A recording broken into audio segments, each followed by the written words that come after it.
Hello, ladies and gentlemen. Welcome back to the Lichess broadcast commentary of round 7 of the UzChess Cup 2024 in Tashkent, Uzbekistan. I'm your host, International Master Irene Sukandar, and it's always a pleasure to lead the commentary for Lichess. And today we are already entering round 7. It's been already a week of the tournament, and we are entering also the most intense part of the tournament, because in the last 3 rounds everything is at stakes. Who is going to be the winner?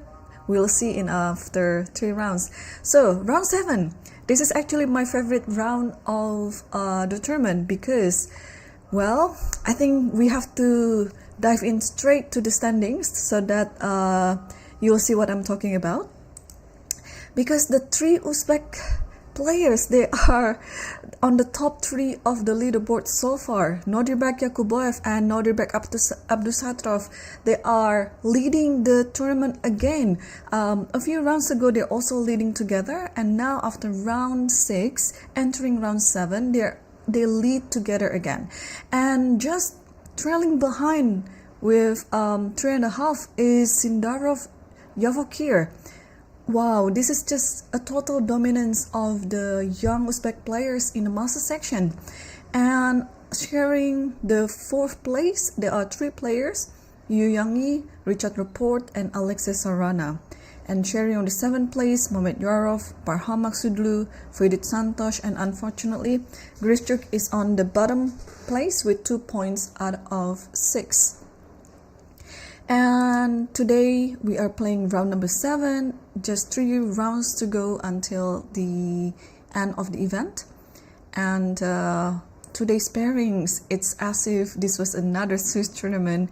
I can draw your attention to the 5th board actually, between Yakuboev versus Sindarov, because I guess although they are being put on the 5th board, we are going to focus on this match, because Yakuboev is leading and Sindarov is on the 3rd place. And also another game that's going to be as exciting is the game between Abdusattorov versus Richard Rapport. Even without taking a look at the current tournament standing, the game between these two, Abdusattorov and Rapport, I guess it will be very exciting. And we also have Fedit versus Sarana, Parham versus Yangi, and Mehmet Yarov versus Grishchuk. So without further ado, the games have been started. So let's take a look. The master section, board number 1 between Abdusattorov versus Richard Rapport. And here we have, what do we have here? I thought it was going to be a London system, but turns out that after d4, knight f6, knight f3, g6 here, bishop f4, bishop g7, and c3. Although, yeah, there are some variations that in this one that you can transpose it to like the Jobova London type of position if you play knight c3, because you are intending to play e4 here. And I guess if white manages to get e4 on the board, white will have a better center. So usually after knight c3, black will replay it with d5, and here is the common Jobova London position. You can start with e3 here. You can also what do you do here? h4 as well, and yeah, intending to play h5 and many things actually, or even you can pull in knight b5 too. But after bishop g7 here, Abdusattorov didn't play knight c3, but instead he put his pawn to c3.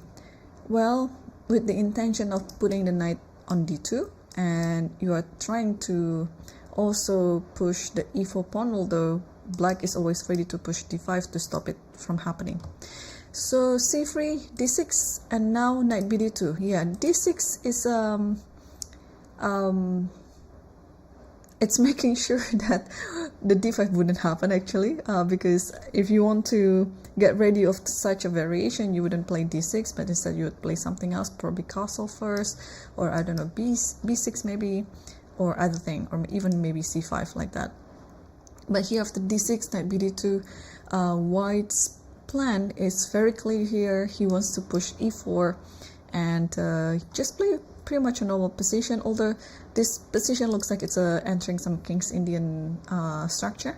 But with this setup, I think it's just gonna be like a modern defense structure eventually. So we'll see which variation that Rapport is going to take here, because after d6 also, usually the intention of having d6 is to play knight h5 here, trying to get after this bishop. So let's say if now Rapport play knight h5, if the bishop tries to escape by playing bishop g5, there is this one, and this one. The thing is, it is knight bd2, not e3. Imagine if the position is e3, as in this one after c3 d6, not knight bd2 but e3. This one still not really into like the best move, because the queen, you'll see the reasoning behind it. Bishop g5, let's say here, and then you're trying to capture the bishop by doing this. Obviously, if bishop goes to g3, the knight can just take it at some point. But in this position, I guess the move is gonna be like knight fd2, trying to attack this one. So if you take this one, queen takes h5, and the position is just better for white. And if the knight has to retreat back to f6, then it means the bishop is safe. The bishop will not be traded with the knight like that. So yeah, it's some little tricks. This is actually coming from the London system tricks, this type of position. So it's always useful to know such typical ideas, even though this is not London, but you can always try to use such a principle, such ideas in other variations or opening as well. And here, let's come back to the game. So after c3 d6, Abdusattorov played knight bd2, and after this, actually, knight h5 is on the board, and we're going to see pretty much what we saw before, except that the knight is on now d2, not on e3. Bishop g5, h6, bishop h4, g5, and now bishop g3. Yeah, the thing is now, since the pawn is still on e2, you cannot have any trick moving the knight away and trying to attack the h5. Yeah, now I think after this position, you have to put the bishop on g3, and now it is up to Rapport when he is going to take the bishop. It doesn't have to be now, because it's not, white is not forcing black to take it now. There's always some other moment where you can take it. For example, in this position, let's say, since everything is already pushed forward like this, black can also try to delay castle. So maybe try to attack or to develop from the other side. I was wondering, maybe b6, like b6, and then bishop b7, and yeah, just try to develop that way. And at some point, you just take knight takes g3, and it will be hg3. I think that's gonna be for sure. Or maybe in this position also, maybe it's better to play bishop f5 as well. I know e4 is there, but you put the bishop g6, and yeah, maybe this is the best way to go. You are saving this idea always at any point. And meanwhile, you can also play knight d7, and having the two bishops over here, maybe it's a safer setup for the king if the king wants to do short castle. So it's many choices here, and since this position is quite original, although maybe there are some games already in this one, but I believe Rapport is thinking what to do. Yeah, the thing is, usually in this type of position, if the bishop is out, it means b7 is unattended. So it might pose some attacking idea to the pawn, like for example queen here. Though it's still probably fine, but you have to be aware of this b6. It looks like, okay, the pawn is stepping away from the threat on b7, but there is this another attack, like it's a double attack, and I don't think the queen will be trapped. Yeah, I think the queen will be able to escape at some point. So what else can we get in this position?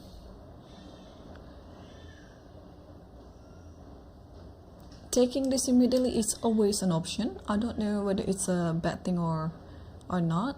Also, if you want to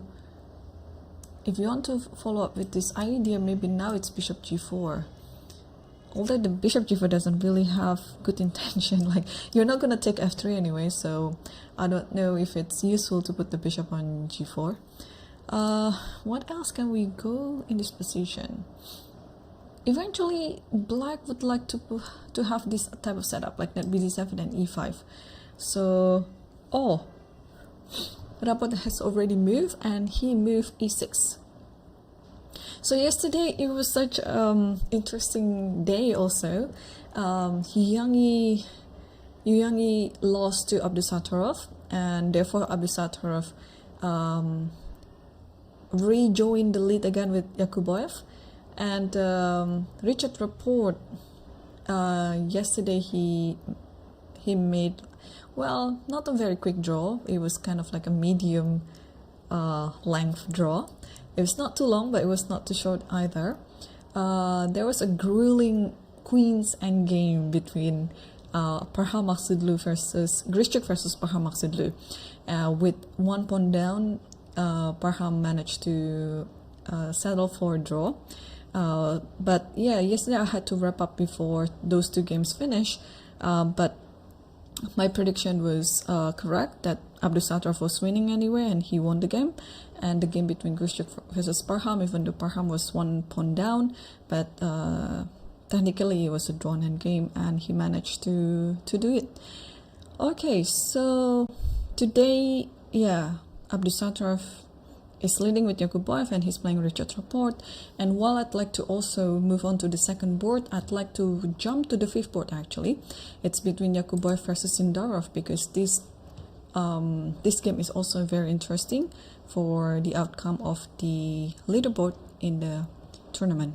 So here Yakuboev started with d4, d5, c4, e6, and after knight c3, knight f6, we are seeing the queen's gambit decline with exchange variation. And after ed5, bishop g5, bishop e7, and we are seeing the normal, kind of like the normal crossbar structure that we are entering with knight e2, and then c6, castle a5. So if you've been following my commentary, especially on this variation, I mentioned also earlier of the tournament, round 1 or round 2, we are also seeing this type of variation where these days black is choosing to play in the queen side. So usually in the old approach of this crossbar structure, and I think it still is valid these days too, people are trying to just play around the center, like trying to put knight e4 work. But these days you're kind of having another interesting idea and plan, that you play a5. You're trying to gain as much space as possible in the queen side, and yeah, you're actually trying to play from the queen side to the center. You don't really touch anything on the king side, because this is actually where white will try to attack. So on the king side, potentially you'll just have to defend.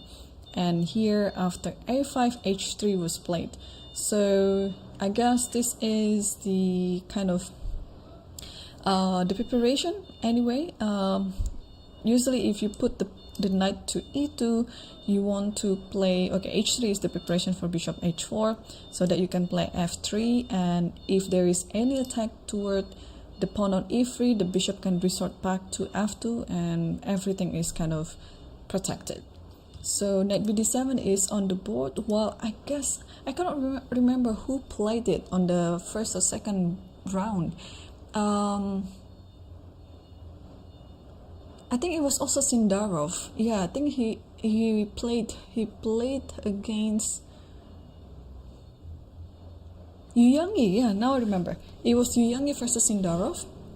Sindarov, yeah, it was on the first round, and I think because Sindarov wasn't warmed up yet or anything, he spent so much time on the clock, and he was actually on time trouble half of the game against Yuyangi, but he managed to consolidate everything and settled for a draw in the first round. So yeah, so he employed the same idea again with a5, but on the other game after a5 he put the knight on a6, c7 and knight e6, where the knight was eventually went back to c7 again and put the bishop on e6. So here he changed his approach. Actually, it is interesting to see such improvement of one player, because he's done his homework. Like, of course, after the game he has some post-mortem analysis with or without his coaches, and maybe he concluded the idea that, okay, after f5 I think I can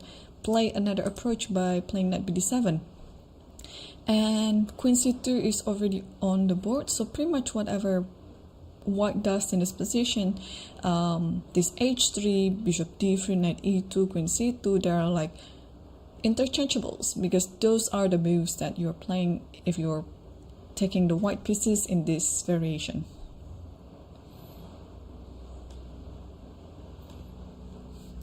Okay, so there is no direct attack yet on h7 because everything is protected. So if the bishop takes f6, black will take it with the knight and protecting h7. But apart from that, what else can we suggest in this one? And usually this knight is about to go to b6 after b5. So is it now the time to do it yet? Or maybe it's a bit too soon. Yeah, what about b5? I just like to have a direct approach in this position. Yeah, I have to settle h7 with something in the future if I want to reroute my knight to b6. So probably just playing h6. So yeah, these two moves are interchangeable as well. Maybe I can play h6 now, and knowing that opponent wouldn't take f6 and just give up the bishop like that. So it's either bishop f4 or bishop h4. But knowing h3 was already played, it's most likely it's bishop f4, because usually bishop f4 wouldn't be able to play it if h3 wasn't there, thanks to knight h5, and then the bishop will be traded, and this is not what white wants. But since there is h3 whenever knight h5, the bishop can hide on h2 square. So yeah, I think if this happens now, that is very tricky. These players are so tricky. So queen c2, you want to play these two moves, but if you start with h6, bishop here, and then you play here, knight takes b5, and oops, the knight is being sacrificed after this, but bishop c7, and the queen has nowhere to go. So this is actually a very subtle idea that I'm sure Yakubov had in mind when he played queen c2. So now, given the fact that this is not going to happen, what if we start by playing b5 first, so that the bishop cannot trap our queen on c7 like that? So if we play b5, I know that we are leaving this pawn as a very weak pawn, or backward pawn as we call it. This is the chain, this is the root of the pawn chain that you should attack, but I don't think the attack matters after bishop b7, because everything is kind of protected and black can resume doing his plan, rearranging the pieces in the perfect square. So if you want to really attack this pawn, you have to move the knight, maneuvering the knight maybe to b1 to d2 and then put it on f3, something like that. But after this, oh, this is another tricky move. You play a4, and this is always the idea when the knight is maneuvered back to b1. Yeah, another subtle idea. Okay, the idea is now this pawn is under attack, and you might have to push it to b4, but now this square is free, and this is where the knight is going to go. Knight d2, knight b3, undermining this backward pawn until the end of the game. And also having the knight on b3, it's taking control the pawn on f5, and also the very perfect square on c5. You don't really have to occupy the square, you just have to control it. It's all about control. So it doesn't mean that when you have the square, you have to settle on that square. No, you just control it, because this is a very important square to be controlled. And once you have your knight on b3 and maybe put the rook on c1, and everything else is very stabilized, especially the pawn on d4, because eventually you'd like to push f3 and e4. And normally if this idea was happening on the board, black would like to attack the pawn on d4, but having the knight on b3 and this square is kind of stopped, so black cannot play the c5 idea himself, white will get away with a better position. Well, actually I'm so happy to find all of these ideas, because I don't know, probably computer will tell, but it's always a very good training to figure it out yourself. And especially things like this, they are not like in the tactical books where you can calculate, where you can pretty much count the move, every move, and then suddenly get it. But I think it's also trying to gain your understanding in such a position, especially in the variation or opening that you are playing. It's very important. It's not that you are trying to learn from the theory book move by move and then try to apply it on your game, which is nice and which is good, of course. But most of the times our opponents would play different order of moves, or the moves that we are not very familiar with, but eventually it's coming down to the same pattern or position, and we have to know how to reply it so we're not getting confused. So I guess now we can eliminate this idea with h6 and b5 because of those. So I thought this position is simple. I mean, this position I'm sure has been played like million times, but there's always something that mesmerized me, because maybe because this is kind of like a new trendy line with a5, and there are still many things to be explored, some potential variations that are not happening on any games yet, that many top players are keeping it on their repertoire. So yeah, or maybe this is just a simple variation for them, but not really simple for me. I have to think a bit longer to figure this out. But hopefully those two moves and with the analysis explains everything. So since now we gain our understanding on the position, let's try to come up with other moves as well. Because apparently b5 and h6, unless I miss a thing or two. Or maybe you can still play h6, but don't follow it up with b5.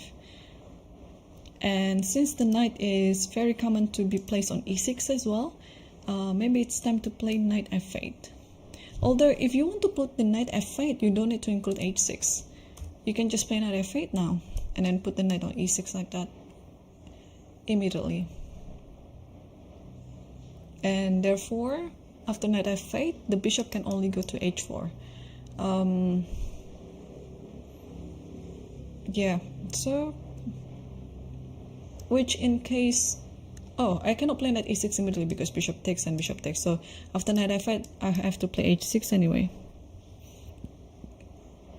Okay, that's one candidate move. What else? Yeah.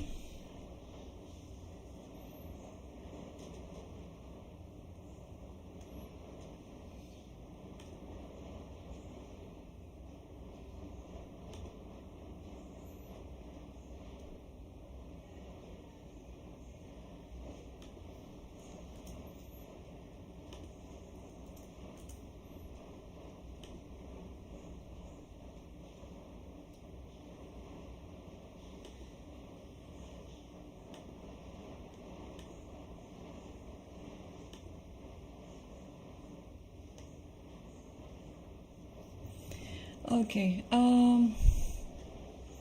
yeah, it's going to be quite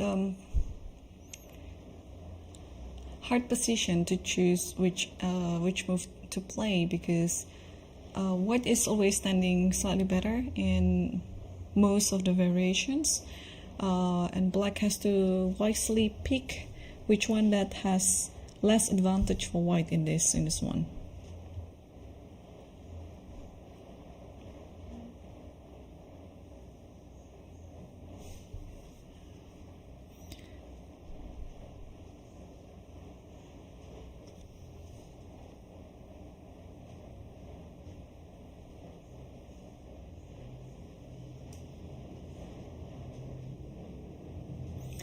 Alright, so half an hour toward the 7th round, still no draws yet. That's a good sign.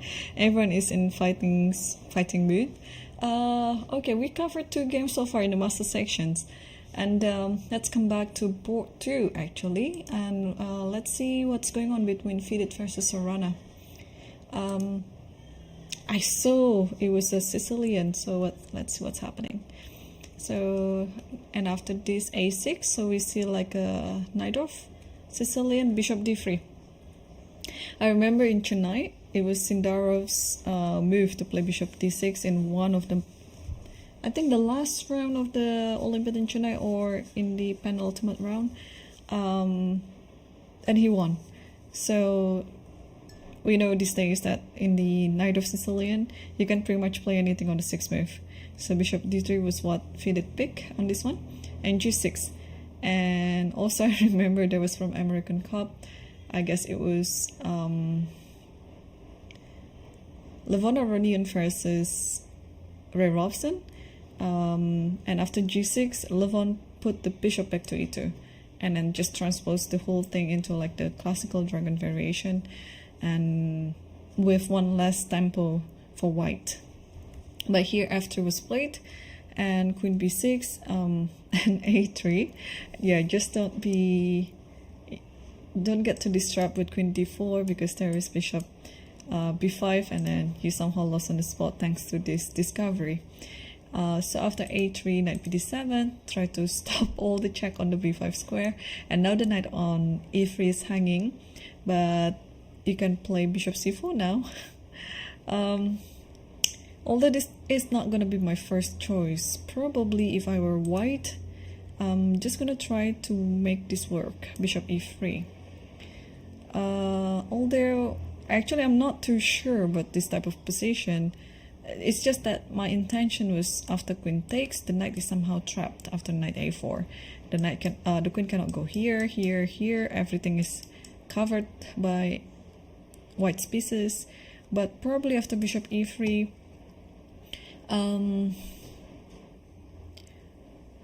white has to be ready with e5, because now this bishop is kind of hanging, so maybe the only place for the knight to go is f5. But I guess this time black can play, what can black play? Just move the queen somewhere, yeah?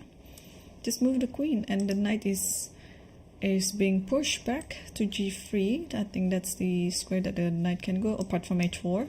But that I don't see any good reason why the knight has to go to h4.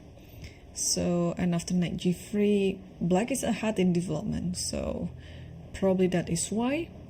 Fidit chose bishop c4. So if e5 happens, the knight can go to b3, the knight can go to e2. At least where the knight is going is a more centered square than it is on g3. So bishop g7, and then bishop e3, and queen c7, bishop a2, and b5. So it looks like we are entering kind of the dragon dwarf type of position, the combination between dragon and knight of Sicilians. And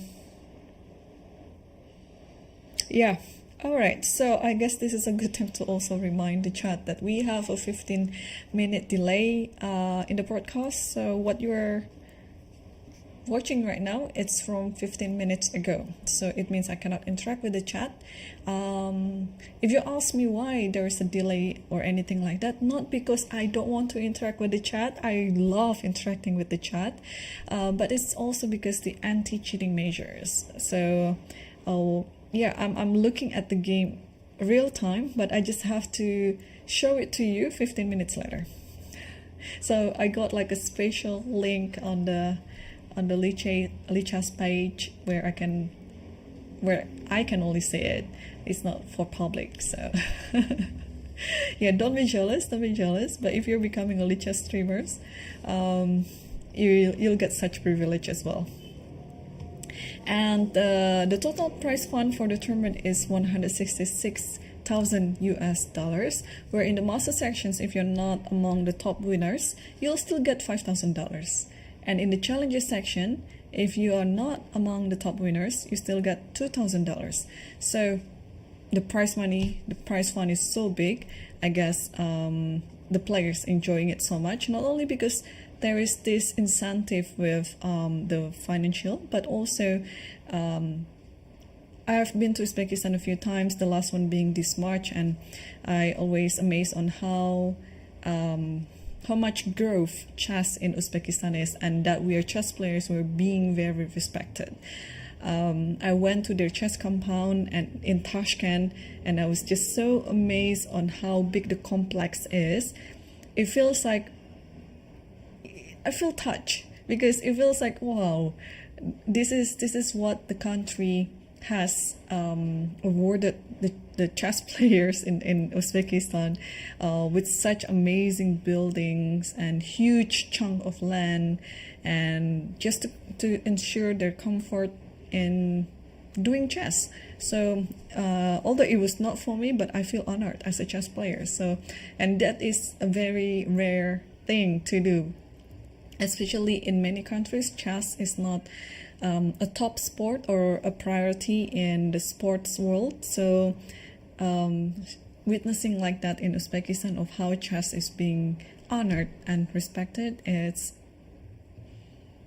you know, it's amazing. So I think the players here are also feeling the same thing, and they are, as you can see from the live feed as well, the conditions of the venue is so nice. They give us the video feed as well, so that everyone can enjoy not only the games but also the situation of the playing hall, of how the players are thinking their games, because sometimes you can also tell a thing or two from the body gestures of the players, if they are feeling comfortable with the position or if they are under pressure or anything, you know.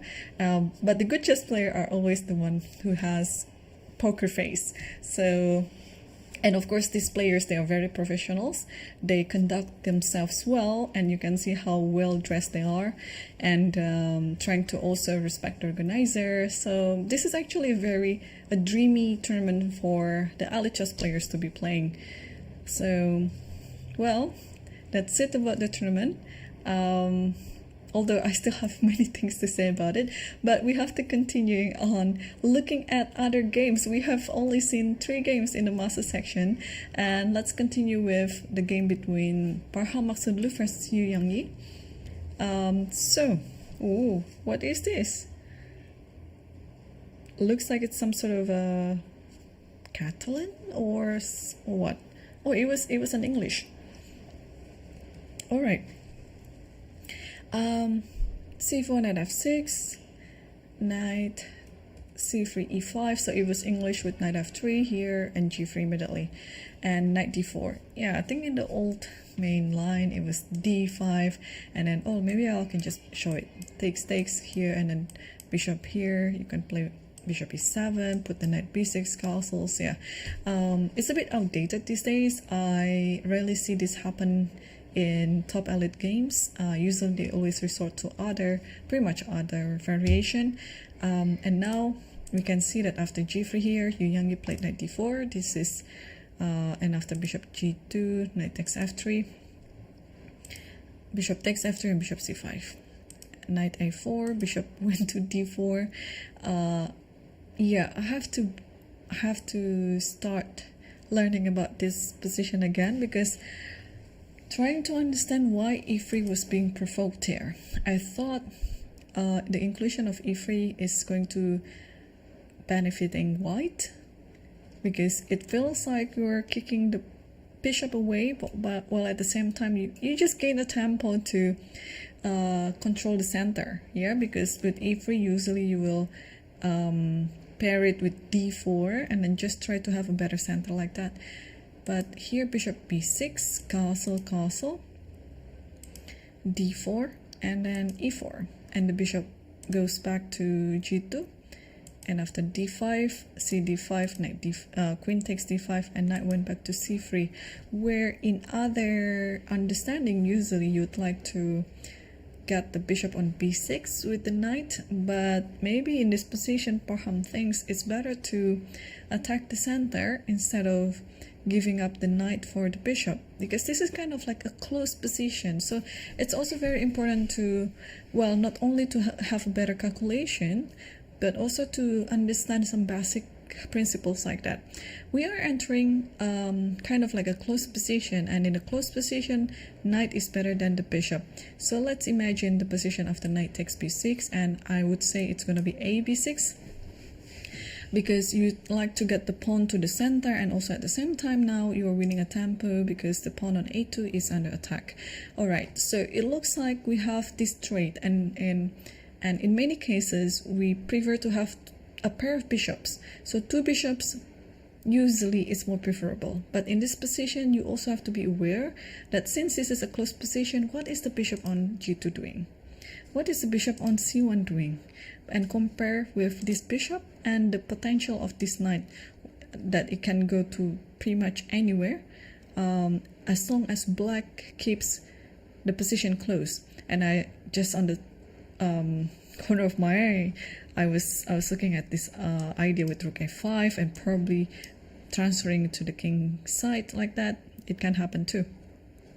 But of course this move like bishop g4 comes to mind, and queen also goes to h5, so it's going to be quite a disaster if this happens for white. So that's why Parham decided to, okay, I'm not going to take the bishop on b6, because there's no point on activating your opponent's rook in such a way. So let me bring my knight back to c3.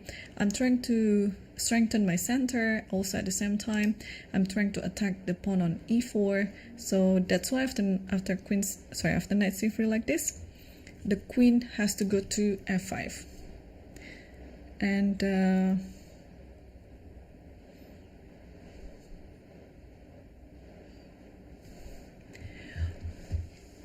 now Parham is thinking on how to continue this position. Usually another principle is when there is a pawn on e4, you have to challenge it with f3. How long has Parham been thinking? Because he's down to 1 hour and 8 minutes. So about the time control, every player has 90 minutes plus 30 seconds for move 1, and if they complete move 40, on move 41 they will have an additional 30 minutes.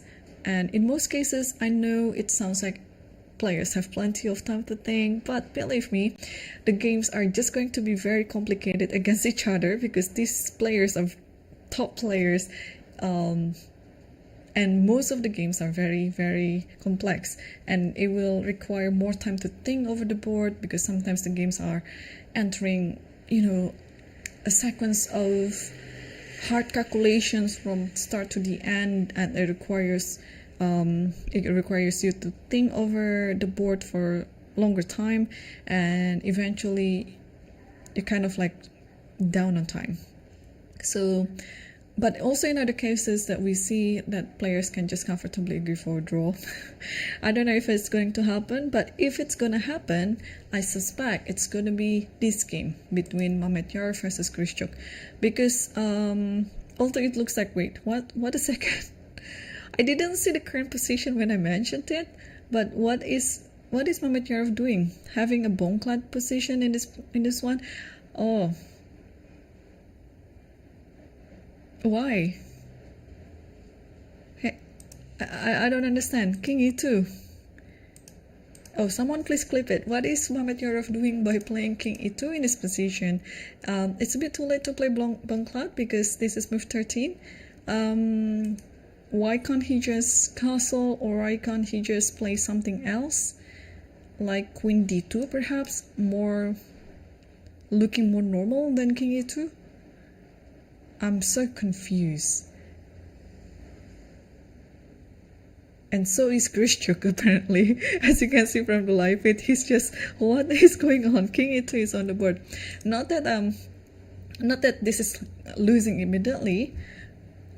Not that it's losing at all actually, because it might be just quite a good move. But first of all, to come up with such an idea, it's gonna be very hard, right? Especially when you have other options to play, like you can castle. Let's say your reason behind it is you want to connect the major pieces on the back rank, that you want to probably take these and then play queen d2, rook d1, or things like that. But why can't you just castle? That's my question. So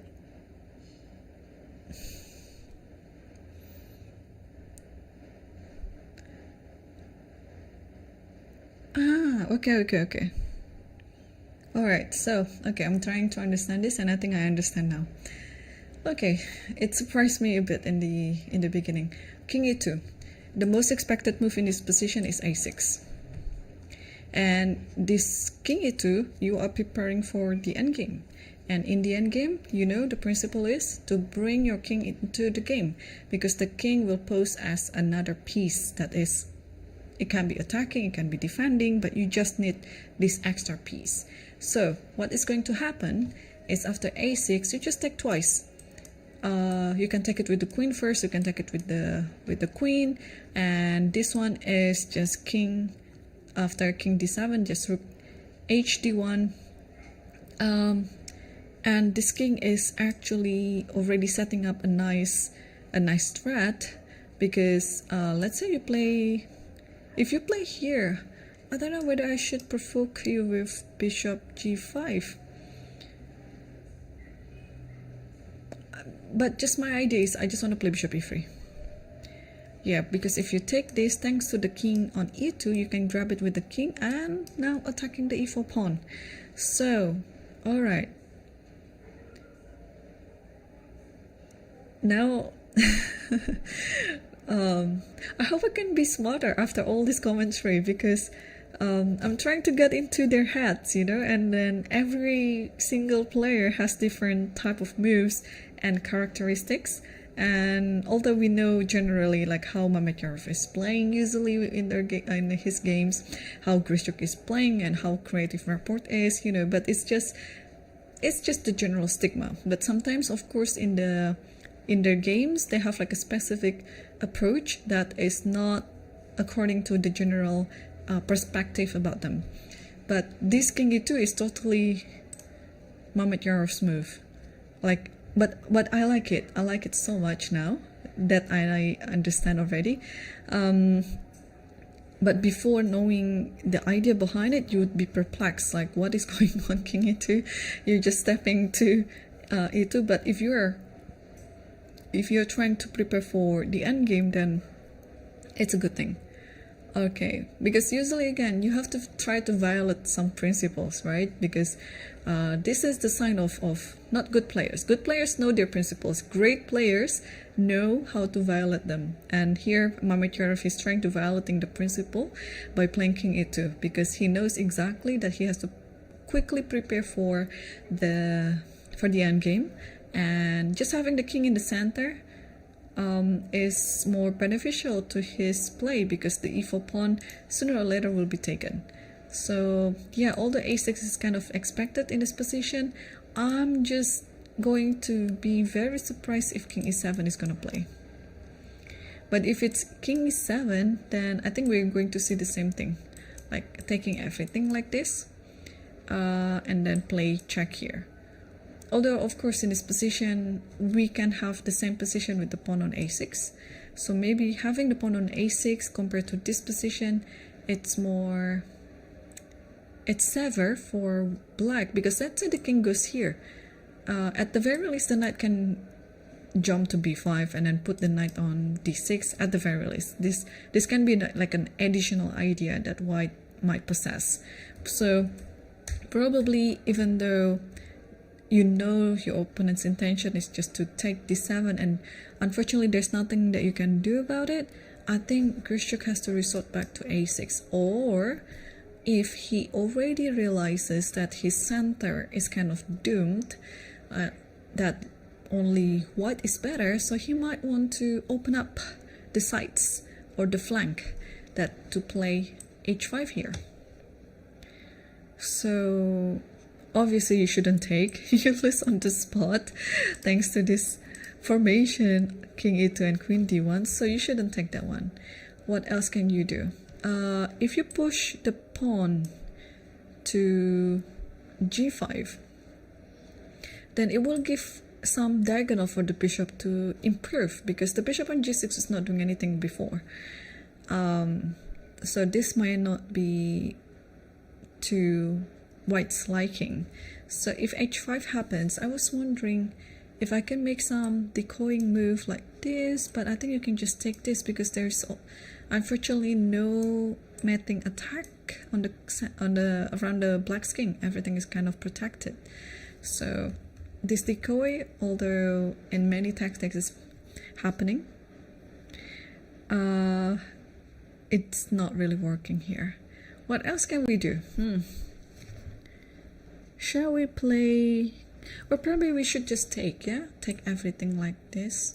Oh, no. We can double up. We can double up the anything on the, like probably queen d2, allowing this to happen. It's okay, but now after this happens, rook goes here, and then white is winning immediately because this knight is gonna hang. So after queen d2, yeah, black has to be careful because there might be another piece coming on d1 attacking d7 knight, and I think you have to eventually play a6. So after takes, and then what else? Takes here, takes, and then give a check here maybe, and after king here, then yeah, we have to close this down by playing h3. Although maybe now it's fine, but yeah, I can understand why Grishuk is hesitating, because the attack toward the knight on d7 looks very dangerous, and you might actually worry that that something might happen along the way. So queen d2, a6. Can white play anything apart from those two moves? Oh, what about knight a4? If you go here, you will not be able to play a6. You don't have to take the bishop, you can just play anything else. Like for example, you play queen d6, or even queen d2 would suffice. And then you bring all your pieces like that. Oh, it's amazing. Yeah, you can give this one for free. It's fine. So maybe you have to put the bishop to e7. But if bishop e7, oh, then queen d4. You're pretty much stopping your opponent from playing a6, because if this happens, then okay, I have to also calculate other position, but this is enough. This one and this one, and you get exchange up after that.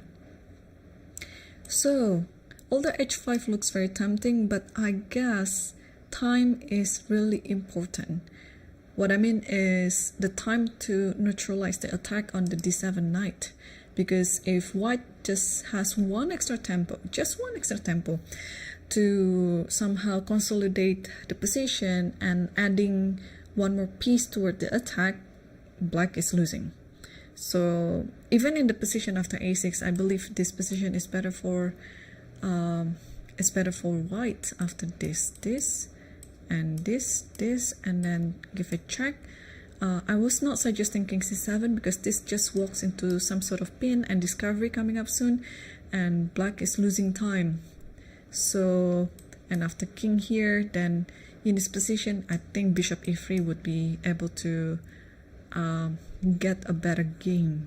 And if the bishop doesn't take e3, bishop went here, you can just put knight a4, and you have all sort of, actually this will win immediately, because after a3, the bishop has to go to f5, and you occupy this diagonal. This is a nightmare for black. So I saw just some moves on their position, and what just happened? King e2, Grishuk played a6, and here, thanks to king e2, everything is ready to enter the endgame. Mamedyarov took d7, took again, and now knight a4. So I was thinking rook d1 was going to be played, but knight a4, I totally missed it. This knight a4, I think it's forcing the bishop to go to a7. This is just so clever. This is so clever. Because the idea is to trade this bishop and leaving the position in the endgame between knight versus bishop. And normally, knight is inferior to bishop. But thanks to the pawn on e4 here, the bishop on g6 is not doing anything. And also, black has to act fast. Because now the idea is to, okay, first of all takes a7, there's this check, rook will come, knight will occupy b6 or c5, game over. Okay, Grishuk is not playing his best chess, but I'm gonna be very sad if he loses the game just like this, because he is capable more than he's showing. Yeah, so I don't know what's gonna happen here. This has been very instructive though. I mean, the position where after or even before Mamedyarov played king e2. It might be the best, but if it was not the best computer line, I'd still take it. King e2 is way more, but I believe it's the best computer line actually. Let's take a look. I just want to confirm. Oh, king e2, look at that. King e2 is the best computer line. The computer still gives 000, but I was wondering why, because it looks like everything after king e2 looks just very comfortable for white.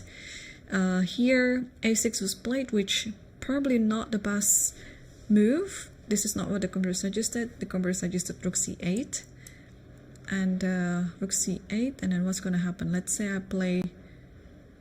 if I play here, then maybe now a6, yeah? Ooh. And this is just better. Yeah, why didn't I think about rook c8? So because a6 now everything crumbles. Takes. Knight a4, bishop a7, and here bishop e3 was suggested. But still it's a 000 position. Okay, so it has something to do with escaping the bishop on g6 to a better place. Yeah, a better place. So now the computer suggested after bishop e3, this hasn't been moved yet. It is still Mamedyarov's turn to move on this position, but in the case of bishop e3 here, Grishuk has to take, and then if king or f pawn takes, then you just step away with the king to e7, not to lose the check on b6. And after rook a7, you have to play rook hd8. So if anything like this, you have this block. Oh, no, you cannot. Hang on, you cannot do that. You have to move the king to e8, and let's assume that this is hanging. Rook d3 is there, and king e2, and you have rook c8. And even though white is up a pawn, black is attacking, and it's actually a better position for black now. Okay, so I actually underestimated Grishuk's chance, because I thought optically it looks just great for white, but I forgot to dig deeper about some hidden resources that black might have, and that might be just it. That might be just saving the game, and in fact it has some potential of attacking and even a better position for Grishuk. So bishop a7 is on the board, and let's take a look after this check, because let me just play all the natural looking moves. And here you have to play rook hc8, and now if bishop e3, yeah, I like this one. Takes, and f5. Distrust of f5. Okay, knight b6. I mean, optically again, white is still looking better, and you have to take, because otherwise you'll lose an exchange. And what's going to happen after rook c7?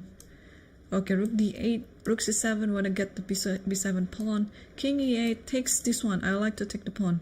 What's happening? F takes g4. Yeah, maybe that's it. And after takes this, rook d3, king e2, let's say, and then rook h3, and then you grab this pawn. Okay, what a line. What a line. This can potentially happen. Probably not this long, but somewhere along the line, yeah, this can potentially happen. Okay. Yeah, this has been very instructive. Like these 5 games today, I'm the first hour already. I'm learning a lot. I don't know about you guys, but I'm learning a lot myself. So, Mehmet Yarif already played a move, and he played rook hd1. Check. Yeah, it's gonna take just a few more seconds until Grishchuk play king e7 anyway. This is almost force. Other position with king c8, king c7, king c6. I mean, there's always rook ac1, and then you're just gonna lose after that. So king e7 will be played, and yeah, Grishchuk will play it.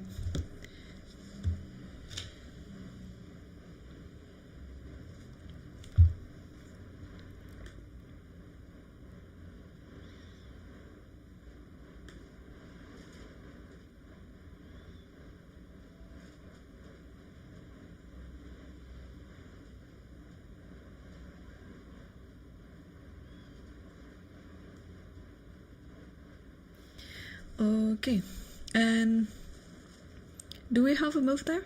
Yeah, we have a move, king e7 and rook ac1, and this is what we saw before, yeah. And then yeah, Grishchuk is now thinking, and probably, and he should actually find this move, rook hc8,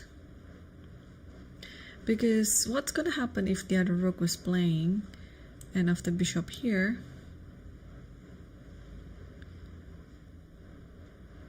I think you have to take, and after king takes,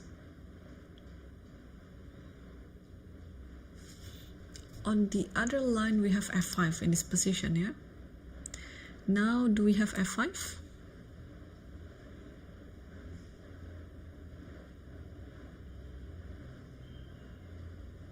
Oh, that's very cute actually. If f5 now happens, maybe it's rook d7. Look at this, guys. This is a very unusual tactic. Takes, check here. If the king goes here, of course, rook takes c1, and then this h8 rook will lose. And after king e7, you take with the knight, check, and you have a very, very good outpost on d6. Wow. The difference is with the other thing. Is this actually correct? Let me see the computer. I hope it's correct. Yeah, rook d7. Rook d7. Yes. Okay, I'm ready to play in the master section next year. Yeah, so that's why rook c8 is necessary, because to show the difference that after bishop e3 bishop e3, you have to take it first, takes, and then f5. The difference is you cannot play rook d7 now, because the king can just move to d8, and the c8 rook is now all protected.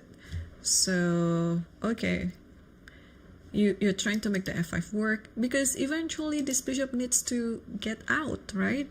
Just imagine this position all the time until the end, where the bishop cannot have any square. Even if you move h6, it's not gonna really improve the bishop. Where can the bishop go apart from h7? And even on h7, g8, it doesn't really have a good square. So eventually you have to try playing something like that, like f5. So only rook c8 will make it happen. Yeah, okay. I'm glad we covered that one.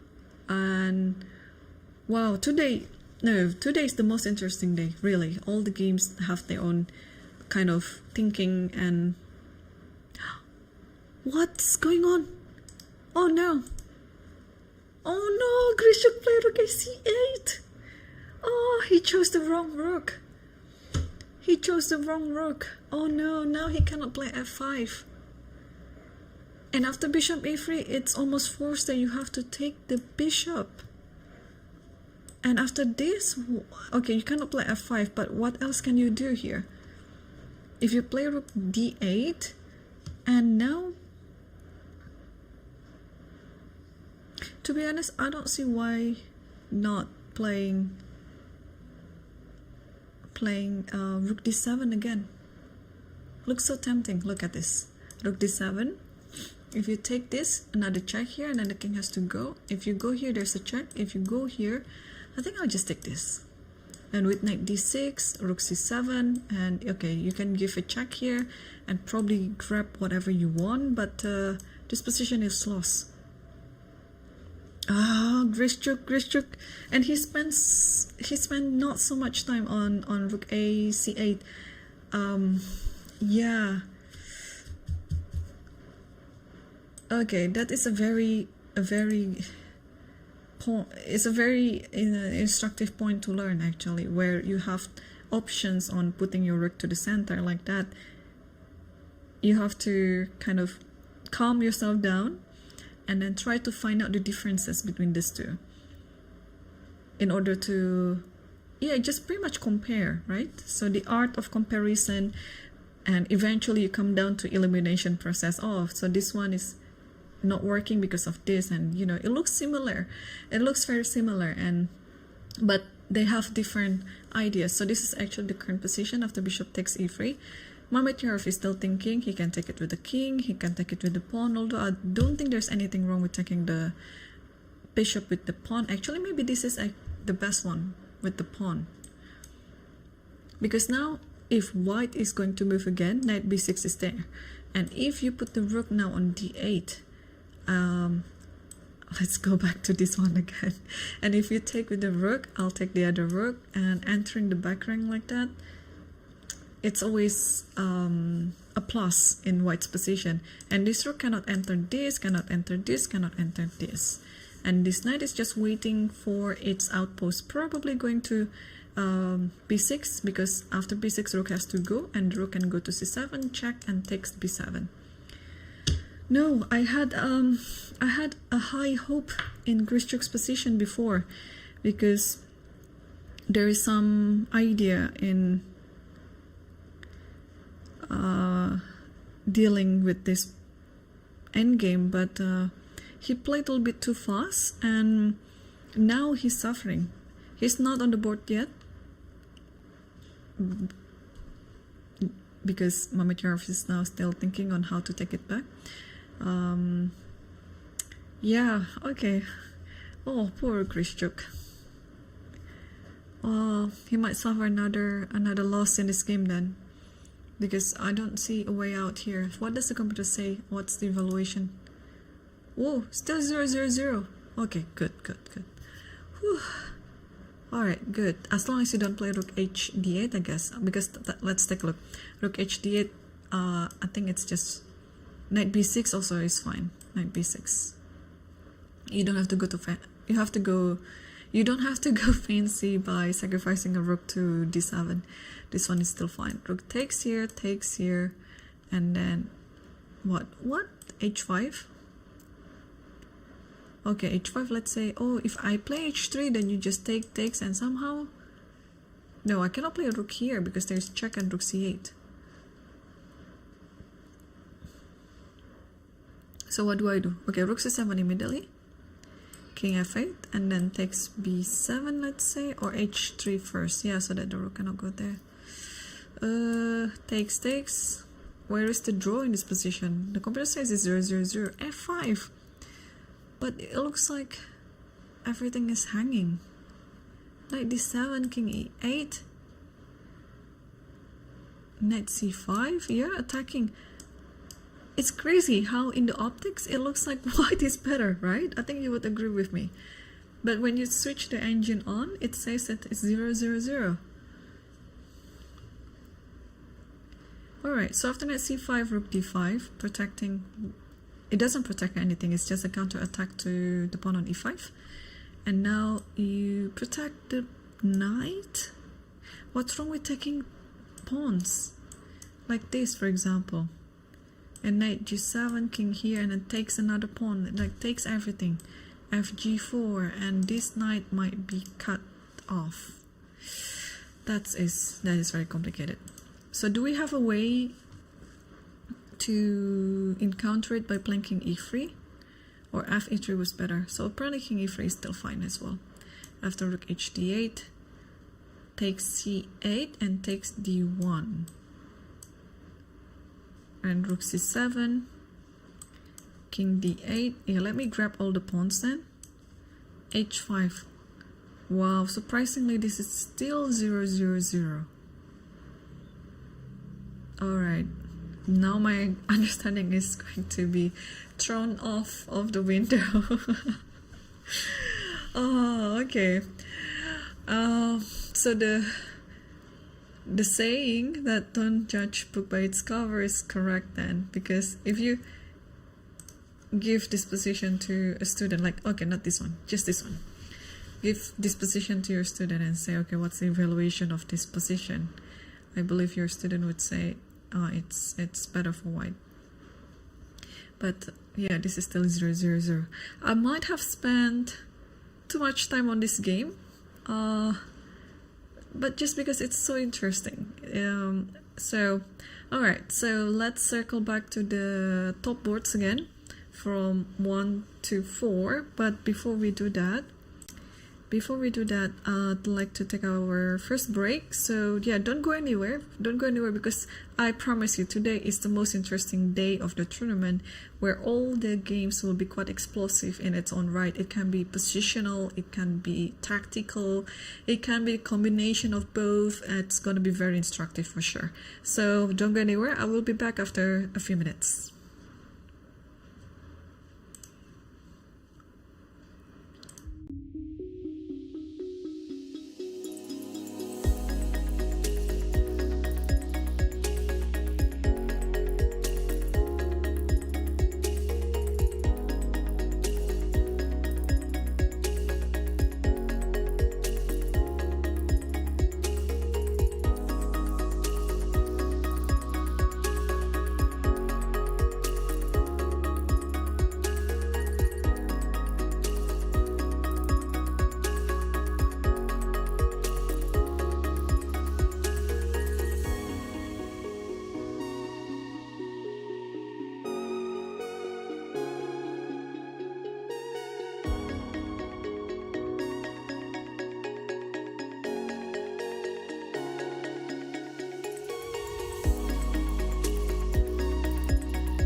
Hello, welcome back to the Lichess broadcast commentary. And wow, I thought it was going to be quite some moves happening on this board between the leader Yakubov Nordirbak versus Sindarov.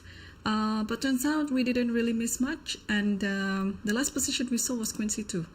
Yeah, so if you remember, we analyzed the outcomes here after H6 or after B5 immediately, which are not to Black's advantage, and therefore in this position, Sindarov chose to play G6, try to stop anything to do with the pawn on H7, and Knight G3 was played, and now he finally played B5. So trying to get ready with Knight B6, and yeah, I think that's pretty much it, because on the other position where we played B5 right away, just try to remember this position, and after A4, B4, and Knight B1, and you still cannot play bishop, sorry, you cannot play rook, not bishop, Knight B6 because of this pawn, so bishop will take, and then this bishop will take H7. And also additionally, if you would like to attack the bishop like this, White will just play bishop here, I would say. Yeah, just something like this. Or even taking this is still fine. So here, Sindarov played G6, and after Knight G3, B5. So if we're going to see kind of like the similar position after A4, B4 has to be played for sure. And now, okay, the knight can go to B1. Now the knight can actually go to E2 as well. So if like Knight E2, but thanks to everything that's already protected around this diagonal, you can actually play bishop A6 if you want to. I was also thinking if Black could attempt to make some sacrifice by playing Knight B6, because of the queen takes C6, then there is bishop D7. But whether it is worth it or not, I'm not sure. Because there is this queen C2. I just want to take this one, but everything is now protected.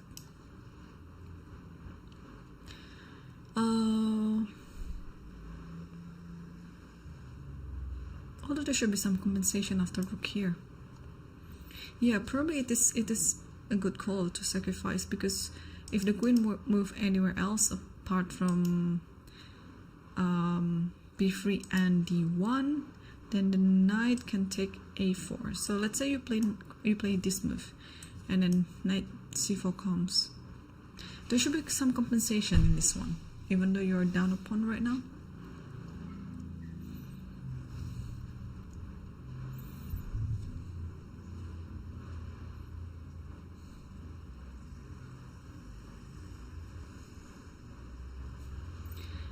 Yeah. Okay, so B5 is still on the board, and yeah, they've been thinking for so long. Sindarov, in fact, spent how much time to play G6? He only spent 11 minutes, but after Knight G3, he spent, it's close to 25 minutes for this B5 move. So, and Yakubov also kind of spending similar time.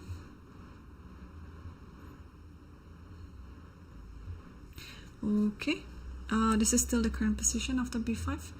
I believe Yakubov is still deciding whether or not to play A4, because this is actually the very typical approach it is set up when your opponent has majority of pawns in the queen side. You just want to try to break it and then get some square for any of your pieces.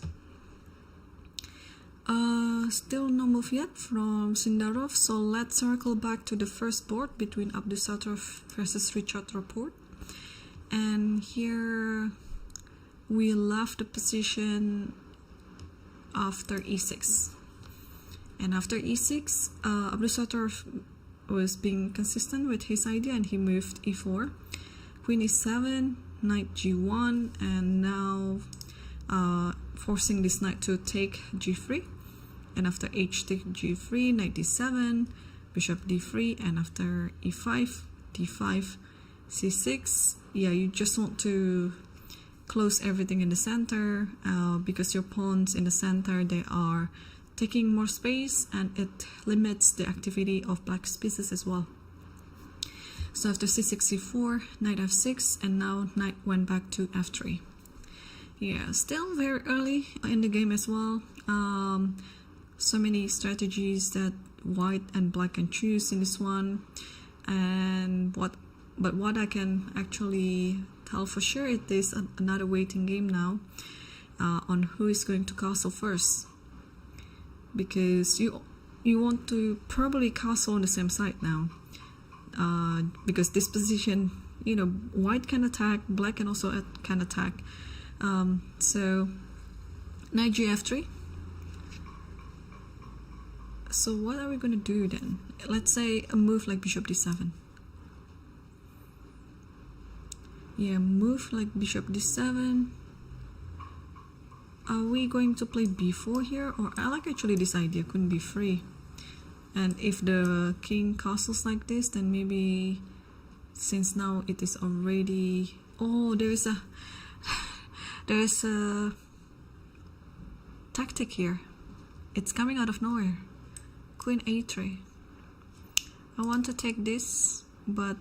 Oh, hang on. Is it a tactic? I thought I can take this, but the pawn... Because the pawn cannot take it, but the queen can take it.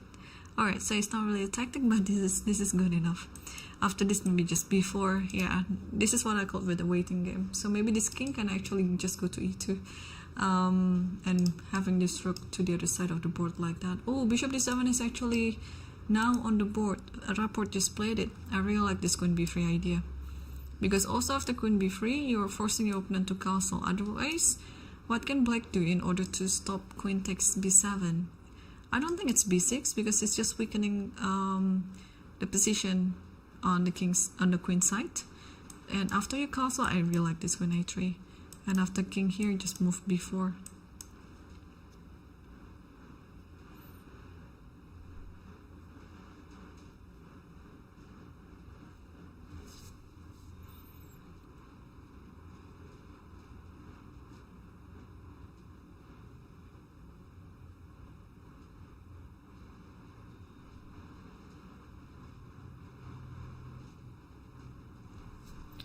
Okay.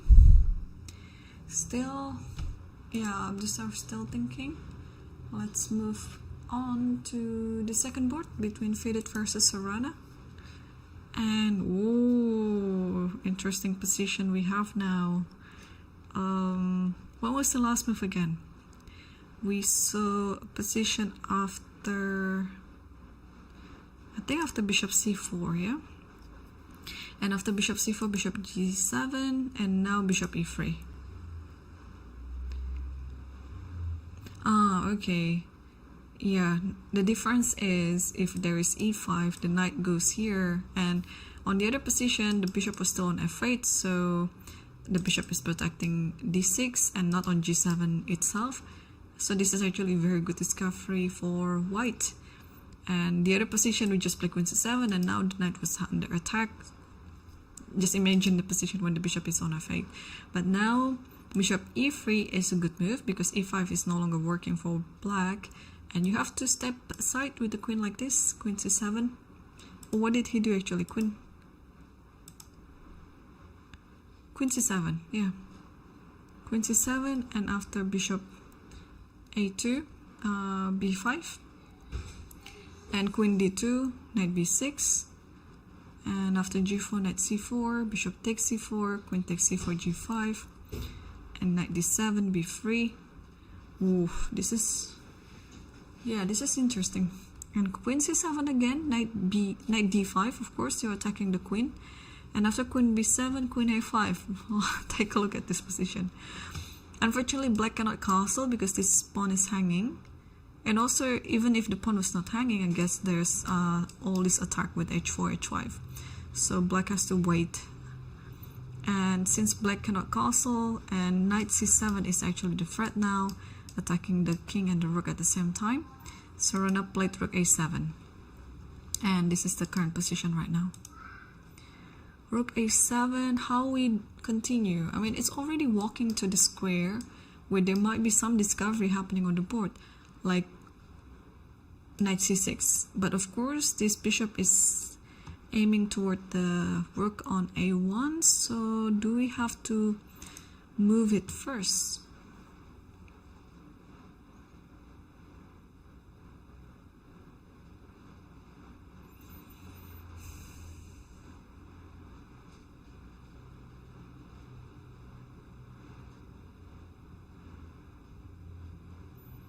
Yeah, or I don't know, or a move like c3 looks also not too bad. I just want to play knight c6 in the end. What else? Rook d1, it's very natural. You just want to improve your rook's position. Oh, this could be the first victory that Fidit can pull off in this tournament, because he is currently better. I would say he's +2 position, because white looks very comfortable. What does the converter say after rook a7? Oh, you just castle. Right. Yeah, what did I think about that? Yeah, putting the king to the side, making it safer, at the same time walking away from the h8 a1 diagonal, and yeah, you're solving many problems with a move. So yeah, long castle looks really good.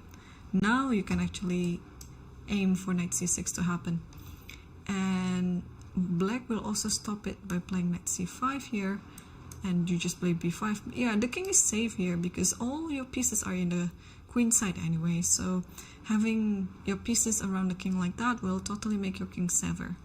And after knight e6, instead of taking this, you can take this, and then probably wait, I can take this one first, right?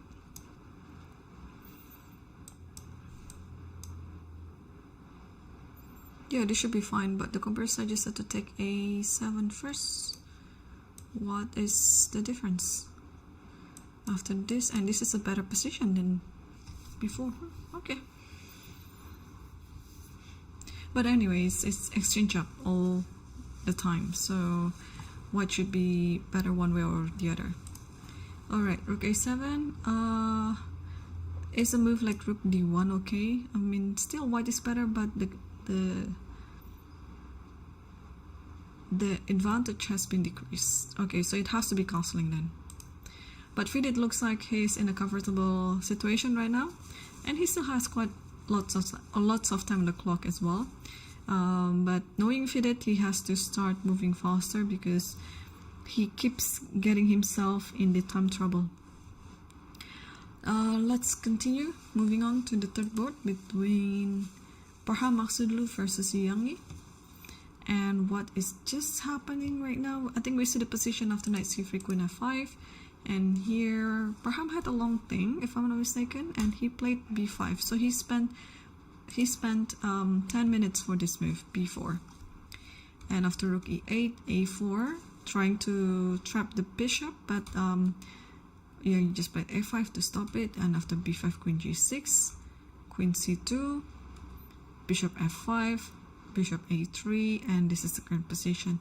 Well, to be honest, I prefer black in this one, just because looks like the pawn on e4 limits everything. Still, f3 cannot be played. You just take it because this is a discovery to the queen. What else can you do here? After bishop a3, normally I would keep developing my rook, so probably rook a d8. It doesn't have any specific thing to do yet, but I just like to get it ready in case that I need it at some near future.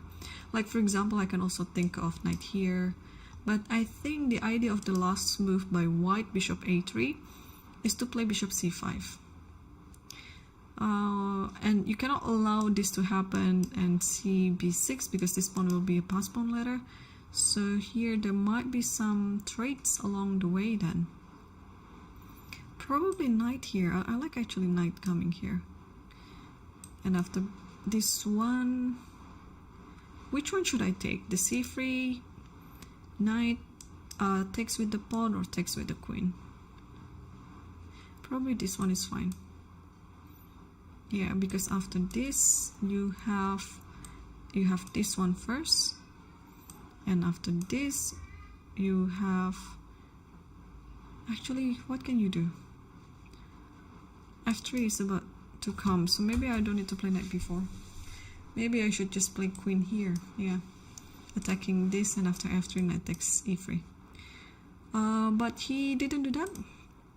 After bishop a3, Yongi just decided to attack the king side by playing h5. So he's ready to play h4 and so on. And probably if the pawn is pushed to h3, then black just stands better all the way.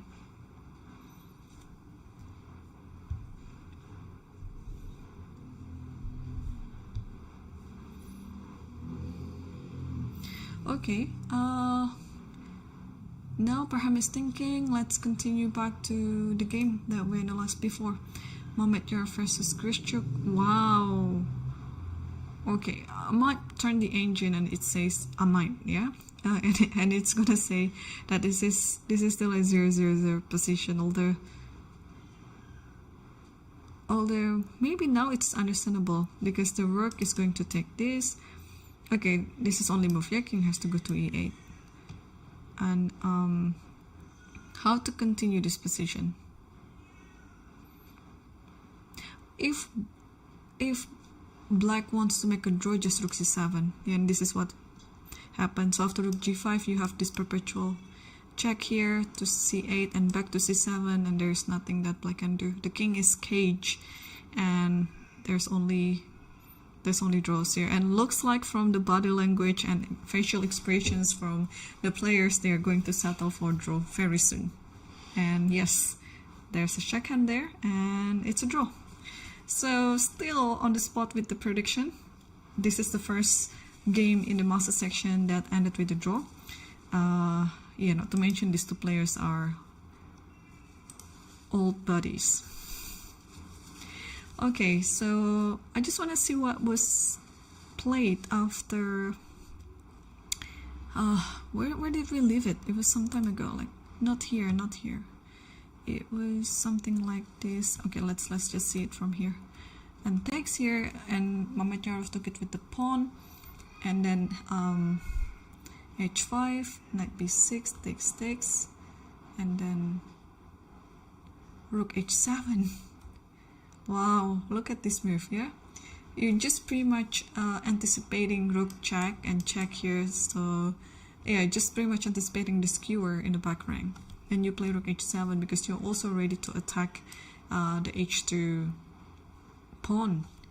So here, rook c7, check, king d8, check here, and check here again. And now g5, trying to stop it, but you always have this idea.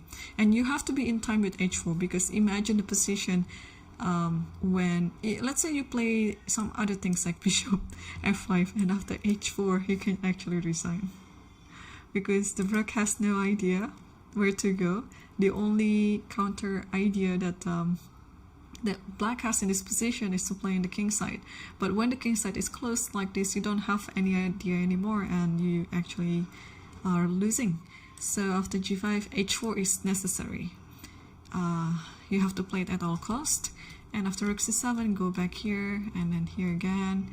And after takes this, rook h5, and then this is where we saw this idea, takes here, and then all this repetition or perpetual.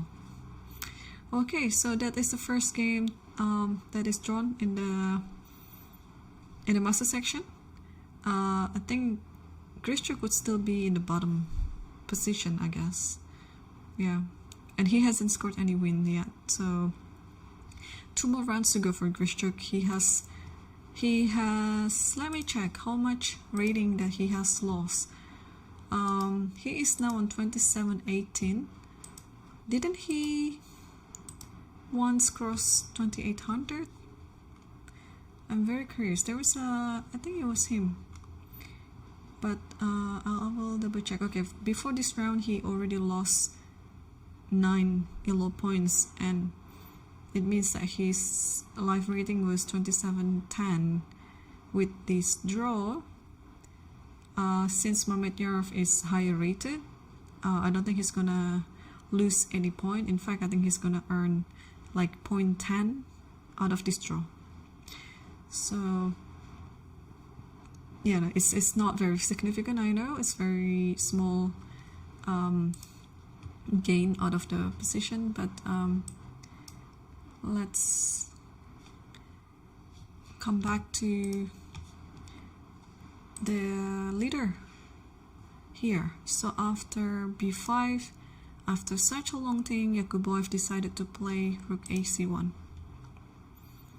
Alright, let me pause on this position for a bit, but because since Grishchuk is already finished, I have to move around the camera for the other board.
Okay, I think I'm done.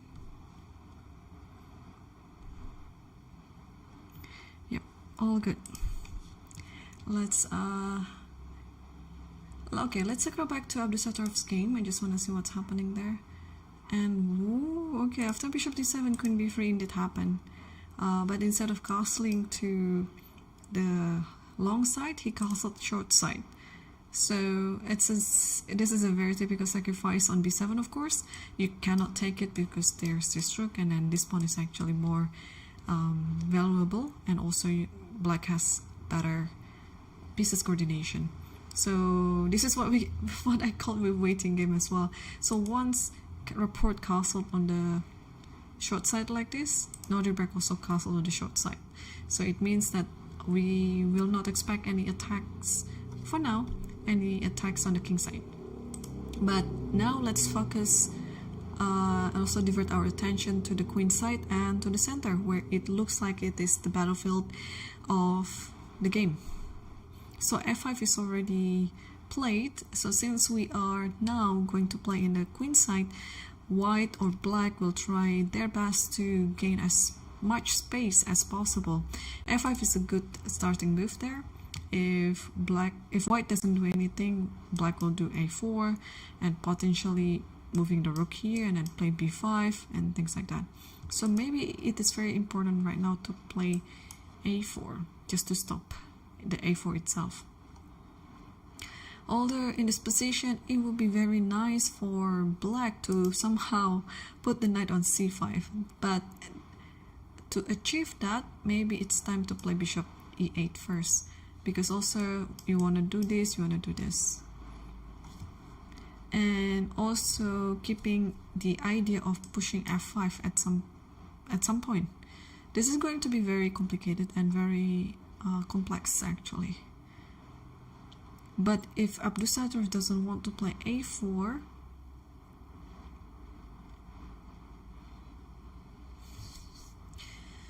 yeah, how is going to do in this position? Bishop e2, very interesting. Now after a4, probably the queen will go. Okay, the queen can go to a3, but what is the idea of bishop e2? Does the queen plan to go to e3?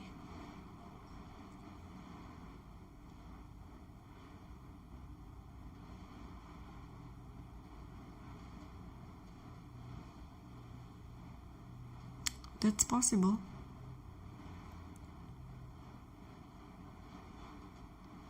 Yeah, probably that's possible. And then knight goes to e1 and knight goes to d3.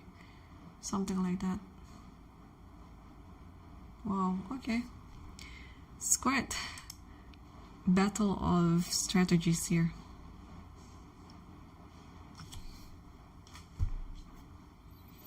Okay, let's also see the second board. Fidit was better and he castled. So after rook a7 he found the best computer move, rook castle, long castle.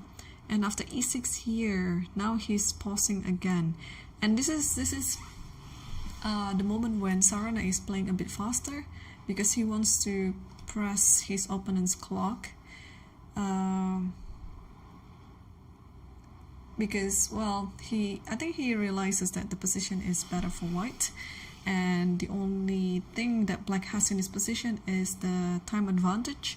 And if white is down on time, yeah, there is a good chance that white can just make mistakes and the advantage would slip away.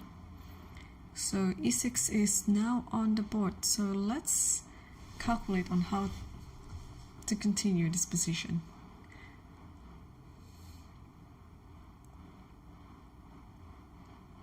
So if knight here, I guess, okay, knight here you cannot take this one.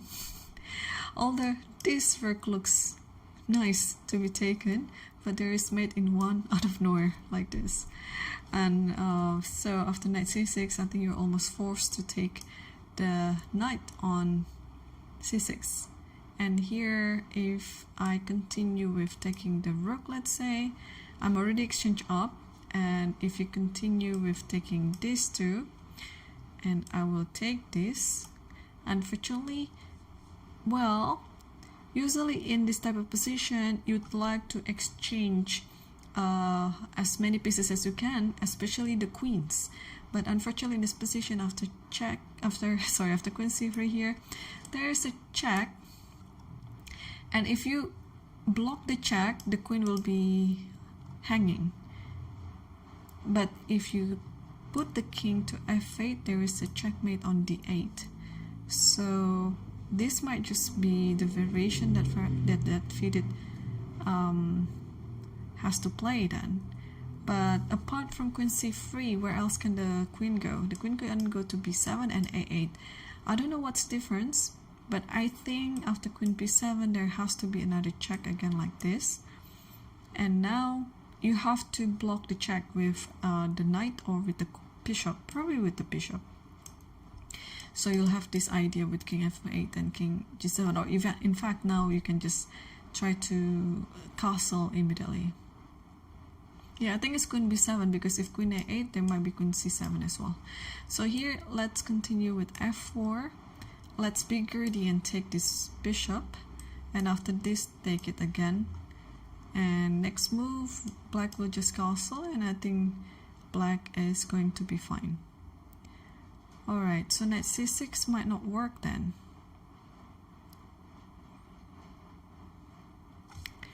Apart from knight c6, oh, we can also... What else can we do? Knight b4? With the idea of knight c6, like that. If castles, then knight c6. And black is fine, yeah? I mean, there's one pawn like this, but maybe this is the best move. But let's try to find if white can win bigger than that. Maybe not. Maybe just knight b4. Although, let's go for some direct assault by playing knight f6. Let's take a look at this position. If takes, bishop takes. And now we can play knight c6.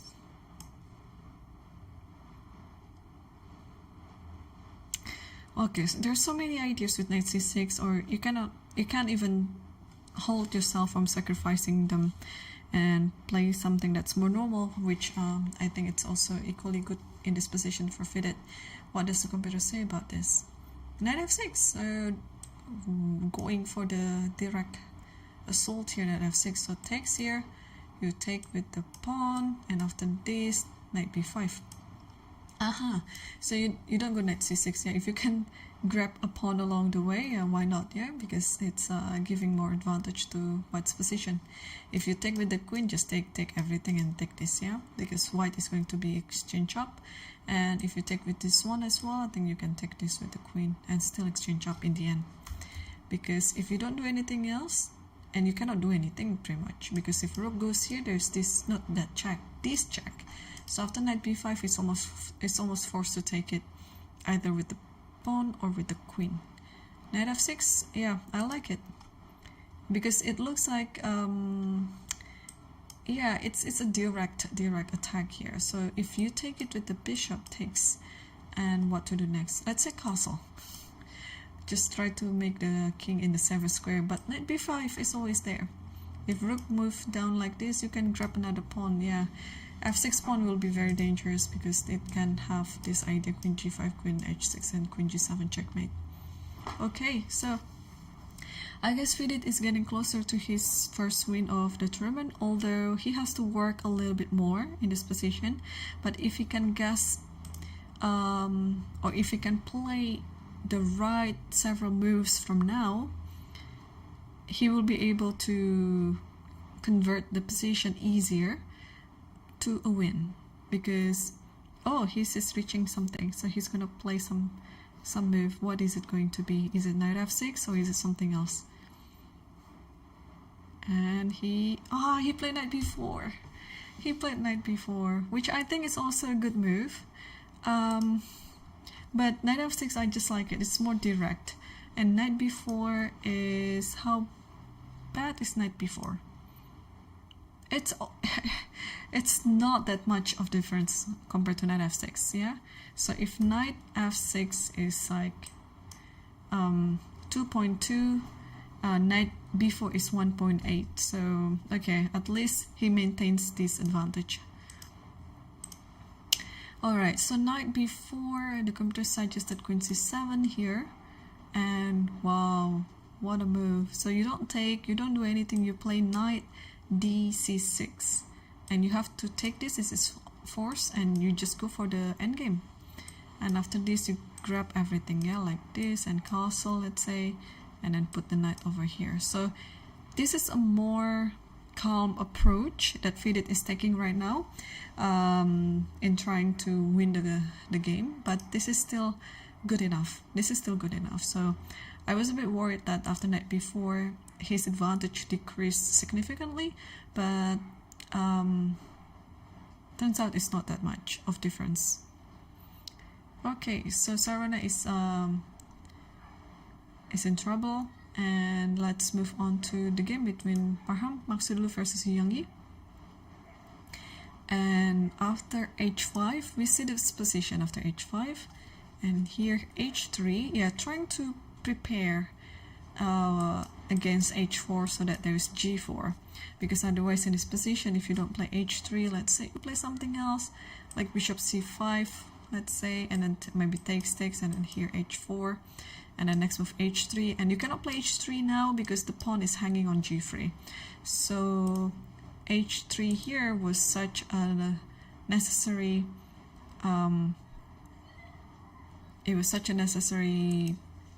prophylactic move. So what did happen? So I have h2, rook a d8, yeah, and now king h2. Yeah, I still like black's position because it's more aggressive. It has like a clear picture on what to do, that is attacking the king and pretty much playing on the center and the king side. While as for white is kind of, how to say, a bit restricted because there are no clear picture for the pieces where to go, what to attack. There's pretty much nothing to attack, but judging from the last few moves, all white could do was to defend.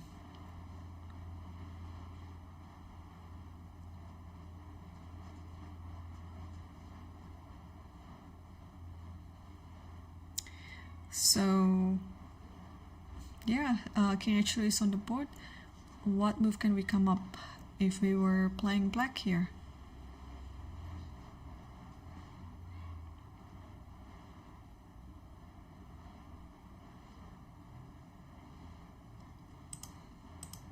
oops, not king h8.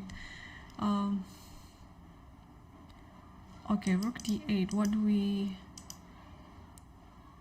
we want with rook d8?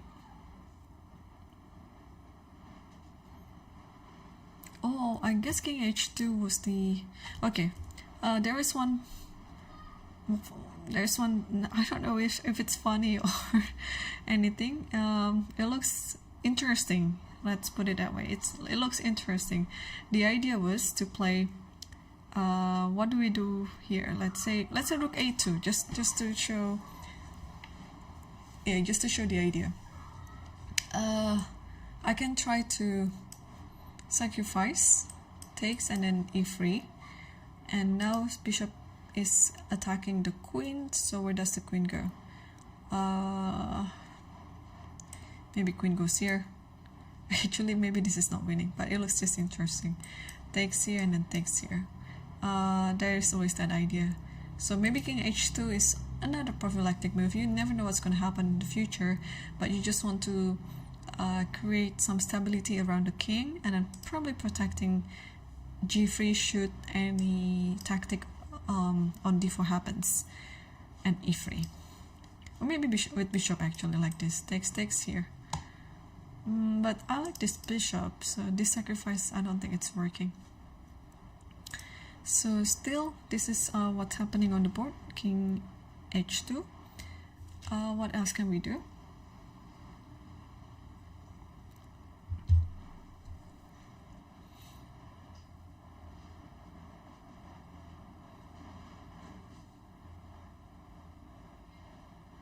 There is this one also, another idea to play queen h7. Yeah, if you ask me like, why are you playing that move, Irene, doesn't it look passive? But my idea is to do something along this one. So maybe like g5 and g4, although who's benefiting from that action? Or maybe... Oh, actually the direct attack here is what's happening after h4. And after g4, can you actually sacrifice, yeah?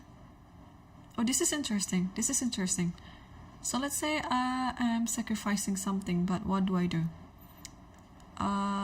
Let's takes. I don't know, maybe with the knight, but let's take a look one by one.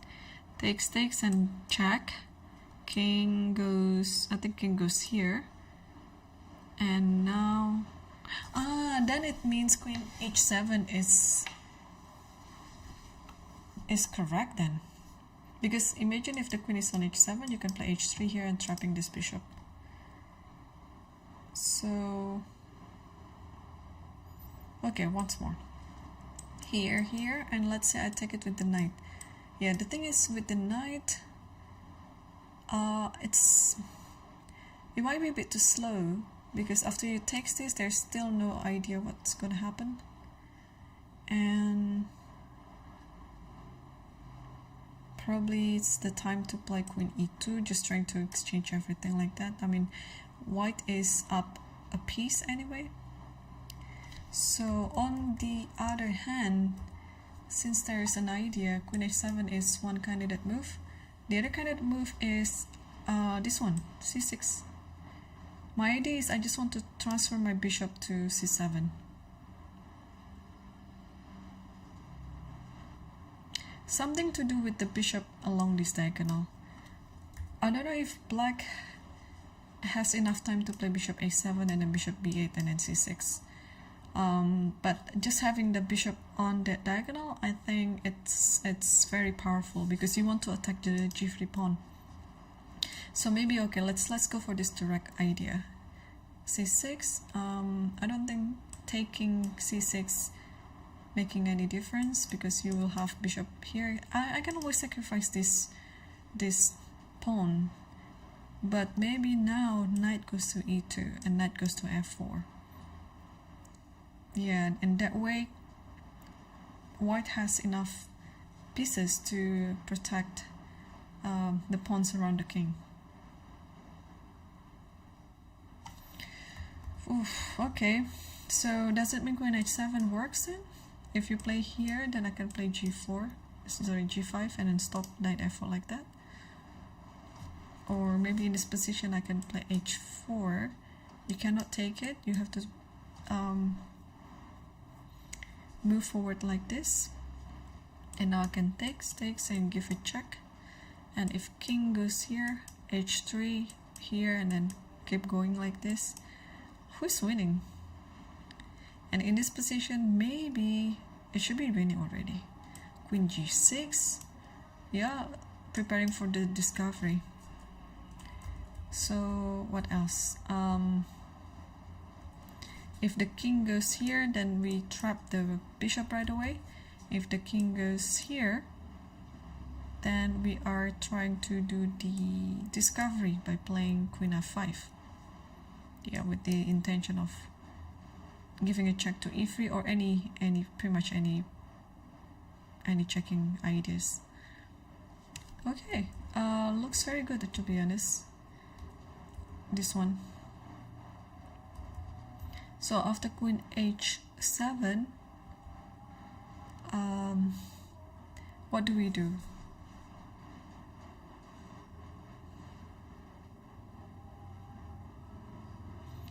Rook h1, because after h4 g5 and takes check here, queen here, so that there's no more h3. Maybe, but after queen h7, rook h1, then we don't have to push the h4 pawn, then we can do something else. But what can we do?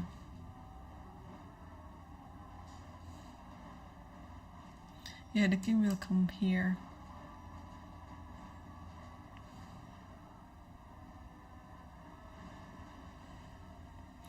It would be the dream to occupy f3 with the knight, but the only square for the knight to go there is actually to h7 and g5.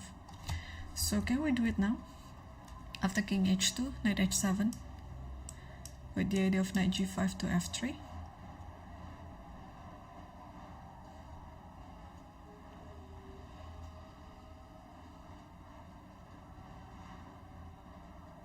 Yeah, I mean, there's so many idea here for Yu Yangyi. Queen h7, knight h7, c6, even h4 itself. You know, there's so many things to calculate. What does the computer say in this position? c6, going for the kill then. Yeah, c6, because yeah, it is very understandable. I just don't know which one is the best move in this position, but it should be among those candidate moves. And if takes, let's say knight here, h4, yes, and knight f4, queen h6, yeah, and then you just convert this. And the good thing about queen h6 here is you maintain the protection of her c6 pawn, because now after this there is this knight check, and then the queen is lost. So yeah, c6 obviously is it's the nice way to go. But even queen h7 looks nice too. Or maybe not. Oh, bishop c5. Okay, so I think time is very important right now, that you have to protect this bishop from the trade with the other bishop. But Yuanji just played something and he played queen g5. What can be his idea in this position?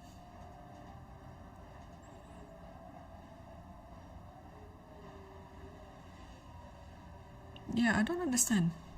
What is the difference between queen g6 and queen g5?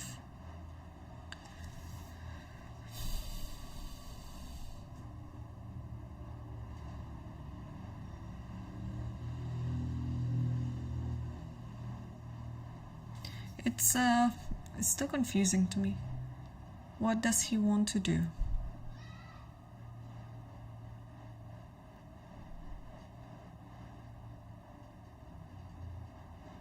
Could he be preparing for...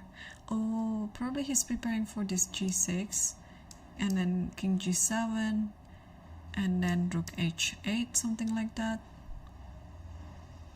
But now after here, knight e2 is the move, and h4 and g4, and bishop g6.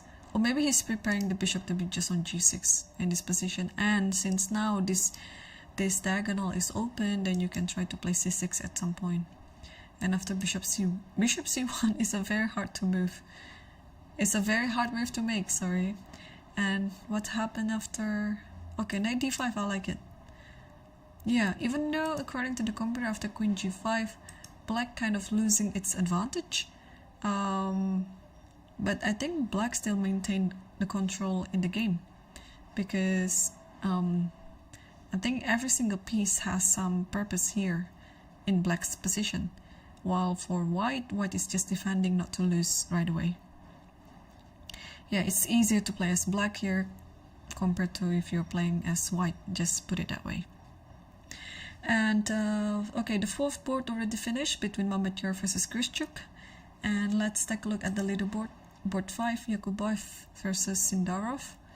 And after, again, we're not missing much on this game. The game has been going very slowly. To be honest, both players also wear identical outfits.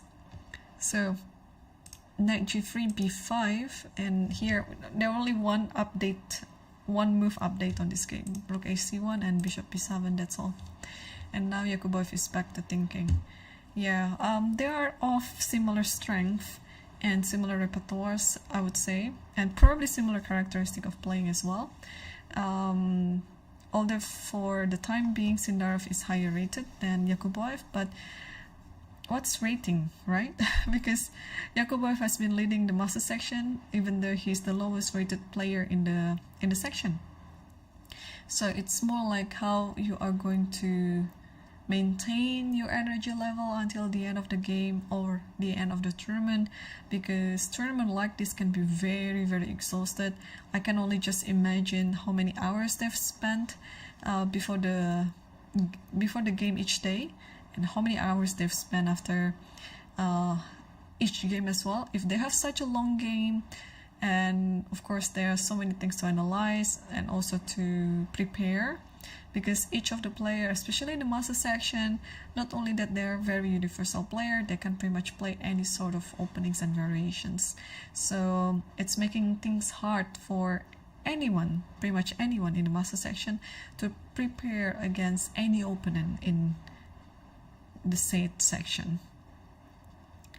Okay, I think we are, yeah, it is kind of like in a middle moment of the round now. We are just entering the third hour of the game, and meanwhile I can put ourselves on the multi-board view while I'm going to take a short break. So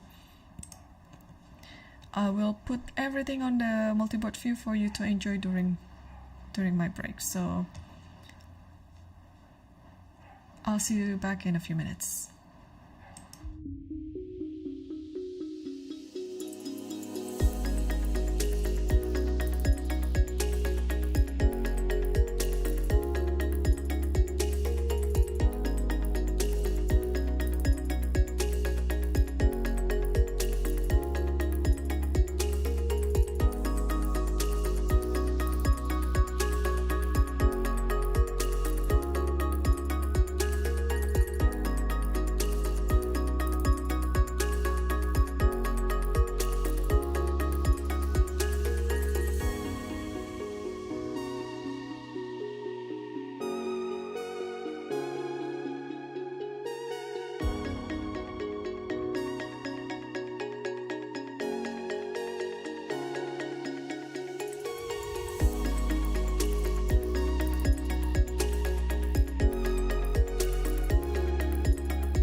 Hello, welcome back, and we are on the third hour of round 7 of the UzChess Cup 2024.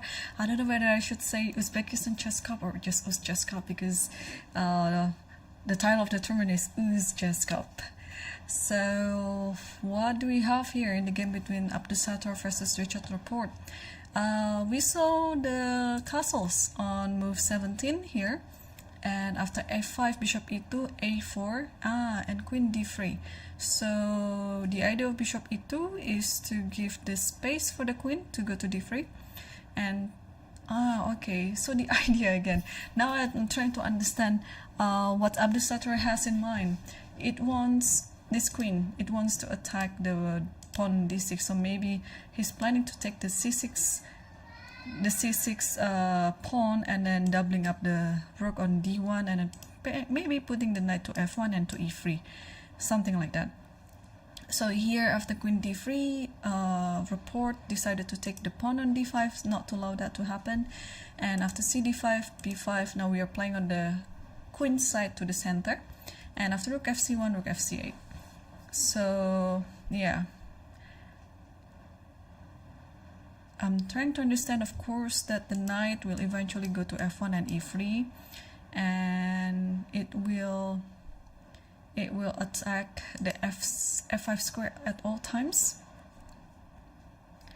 And what else can we try to understand in this position? The bishop is stuck guarding the pawn, so it cannot move. And what else? So maybe the queen, the queen will need to go to d8 perhaps, because the queen doesn't do anything on e7. So to d8 and potentially go to b6, and yeah, for some reason I feel like black should divert all the pieces back to the queen side, and especially the major pieces. And maybe, okay, knight f1 is already on the board. That is very understandable. Because every move that Abdusattor has been making, they're kind of tying up to each other, that it wants to go here because of this, it wants to go here because of that, so it's always connect to one another. And yeah, we see queen d8, so we can understand that so far, why white is doing knight f1 and why black is doing queen d8. So let's go knight e3, and then maybe the queen will go to b6 like this. And in this position, what else? You can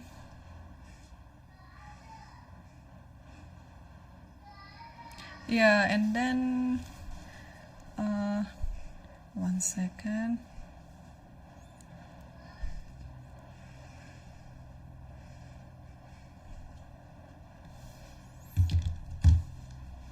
Still queen d8 there. Knight e3 looks very natural to make, but do we have a better move than knight e3?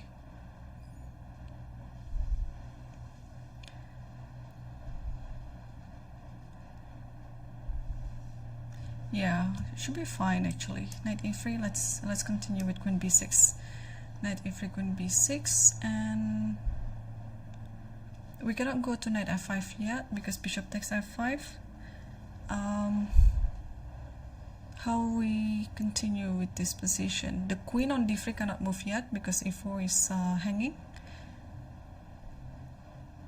So probably we have to bring the other knight then. Knight to d2. Although in this position it would be a dream to put the knight on b4.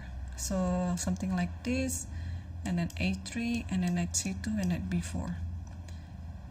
Oh, but this is not the best move here because there's queen d4 trading like that. Okay, so what else do we know in this position?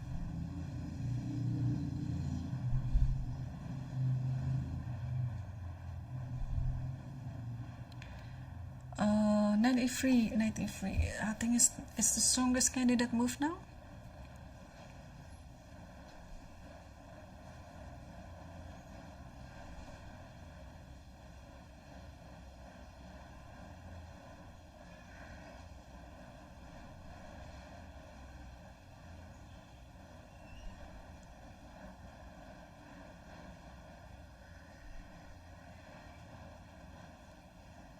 Yeah, not too sure what's happening. All right. Let's see what the computer suggests. Knight e3, and turns out, wow, this position is actually better for black then.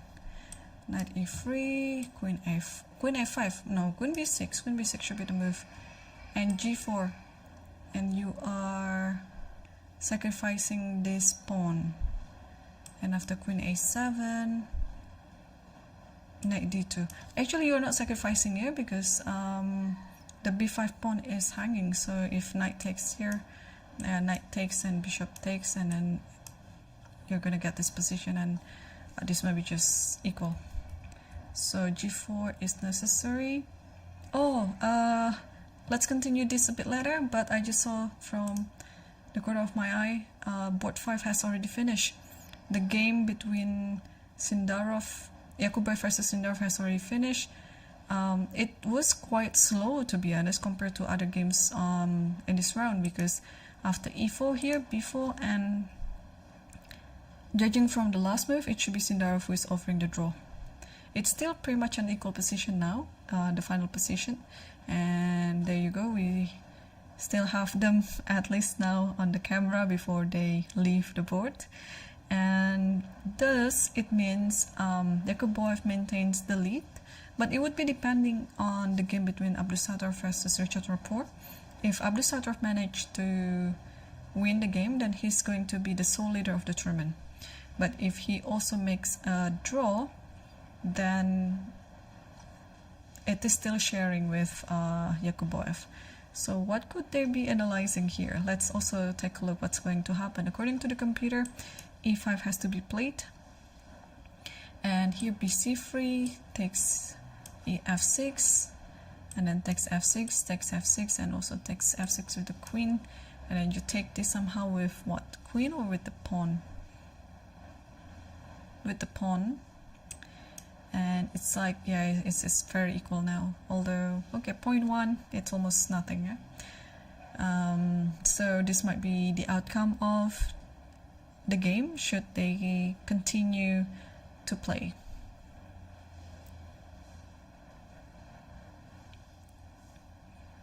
Okay, and we can move to the other board. Fidit was winning against Sarana, so let's see what's happening in their game.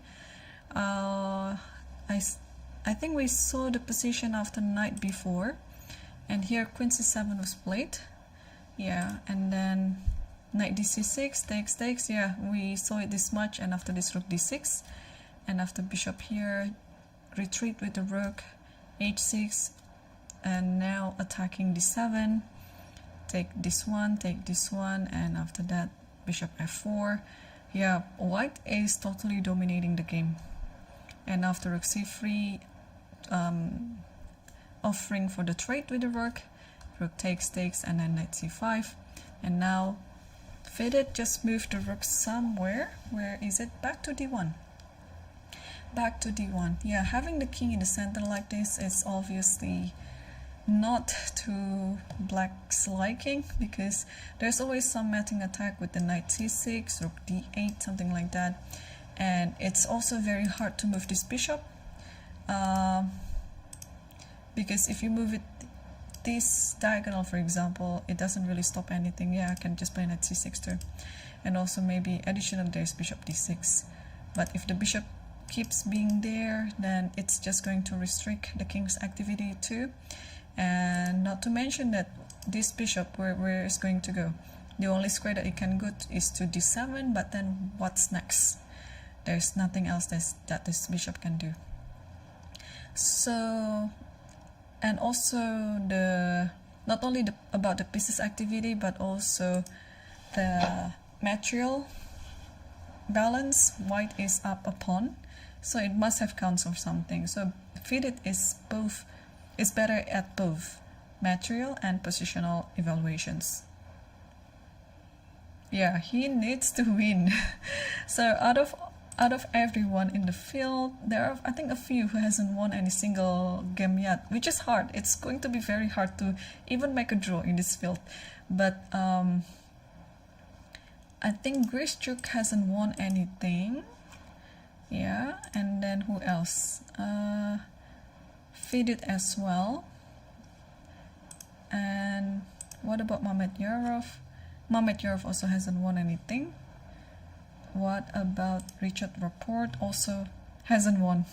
And by the way, for Richard, it is he makes somebody please clip this.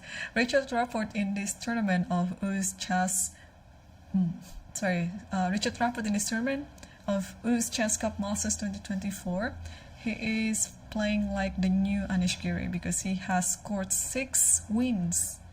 Hang on, 6 draws, not 6 wins. 6 draws in 6 games. And looks like on the next one he is having like a slightly better position, but it looks like it's still pretty much equal again anyway. So if he draws the next round, this round pretty much against Abdusattorov, then he will score 7 draws in a row. Will he finish the tournament with 9 draws? We'll see. It's going to be funny.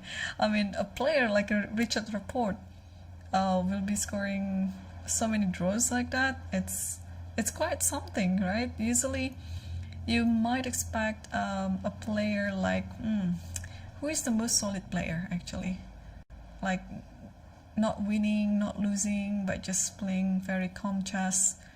I'm trying to remember on top of my head.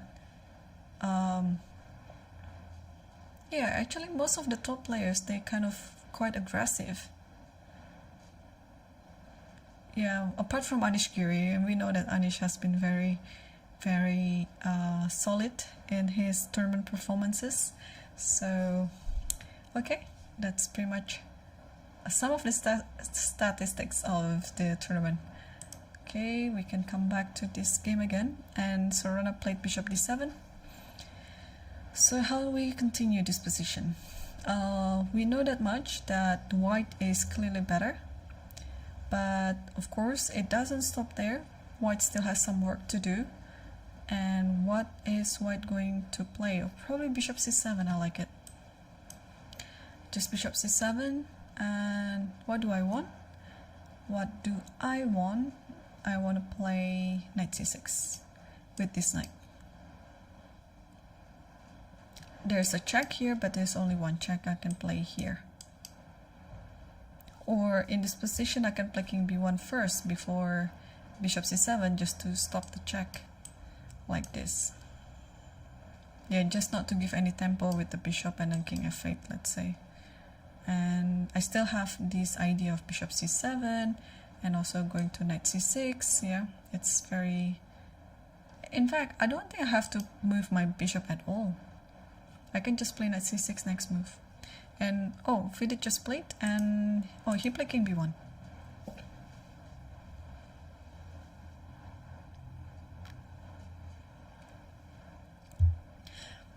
So 2 hours and 30 minutes into the game, into the 7th round, and we have already 2 games that ended with a draw. Mamedyarov versus Grishchuk and Yakuboyev versus Sindarov. King b1 is now on the board. Fidit is dominating and probably going on to his first win. And he has 14 minutes on the clock, although the time difference between them two is about 30 minutes, but he has to make another 9 moves to make to the time control. I think Fidit is in a good situation, like time situation, it's okay for him. Alright, let's move on to the 3rd board as well, between Parham versus Yangi. We see the position after queen g5 here, and Parham played rook a d1, and after bishop g6, knight e2, knight d5, knight f4, and h4. And after queen c1, bishop h5. So, yeah, since we are looking at a very, well, close to semi-open position actually, you are encouraged to trade your bishop with the knight. So now, yeah, bishop h5 is kind of provoking the knight to take, yeah, because the bishop is attacking the rook on d1. But if this happens, queen takes, and now yeah, we're just gonna wait until c6 and bishop c7 happens, and it's gonna be quite a disaster because this bishop is actually, and this bishop is, they are out of play. So if not taking the bishop on h5, what do we do then? If we move the rook to d2 or e1, what is the follow-up? So probably in this position, I'm thinking of bishop f3. Just want to be more direct with the attack. The thing is, if you take takes, and it allows anything with e4, and if you take this, which is fine, but just take a look at black's pieces, everything is quite dominating. So I would say take with the rook, and maybe just see this position after rook d5 and then rook e4.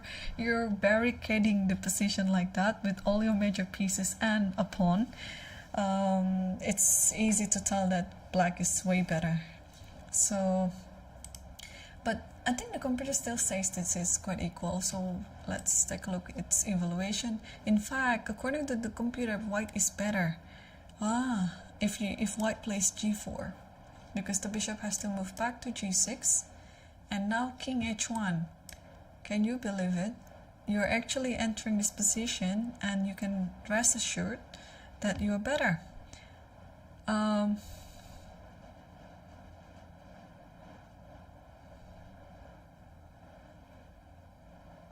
What happened after takes this? Takes, and then queen d5, f5, I guess, yeah? And the bishop, now that bishop is out of play.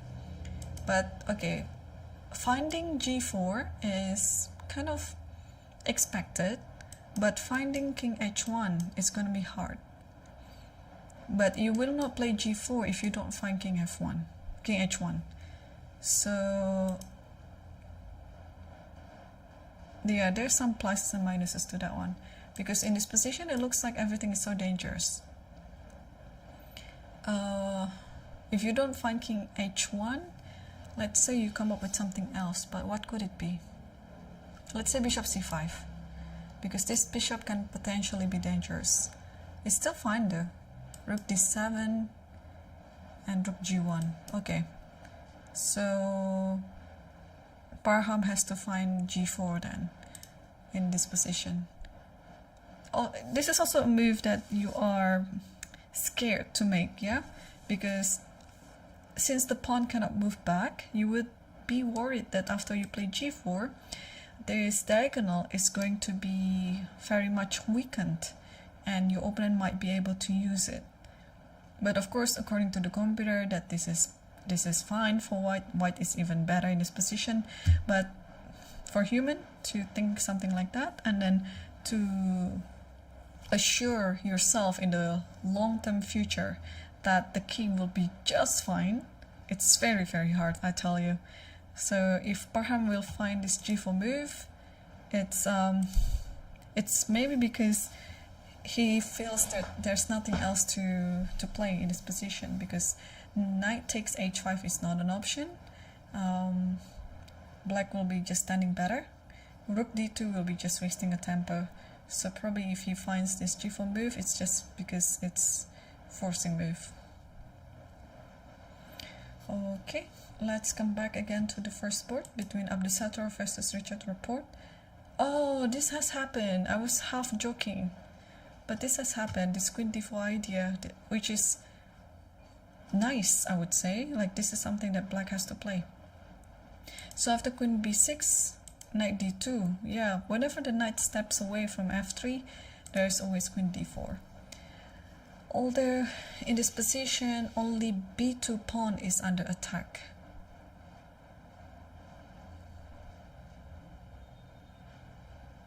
Yeah, thankfully e4, which is a better pawn, is still under protection with the knight on d2 and queen d3. So how should white protect the pawn on b2 then?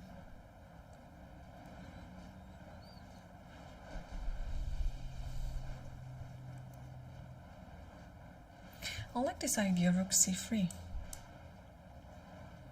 Although it might not change anything, yeah? Before, yeah, if you take, then rook takes, then maybe black just stands better. If you play here, then just take this maybe. If this just keeps taking. What else?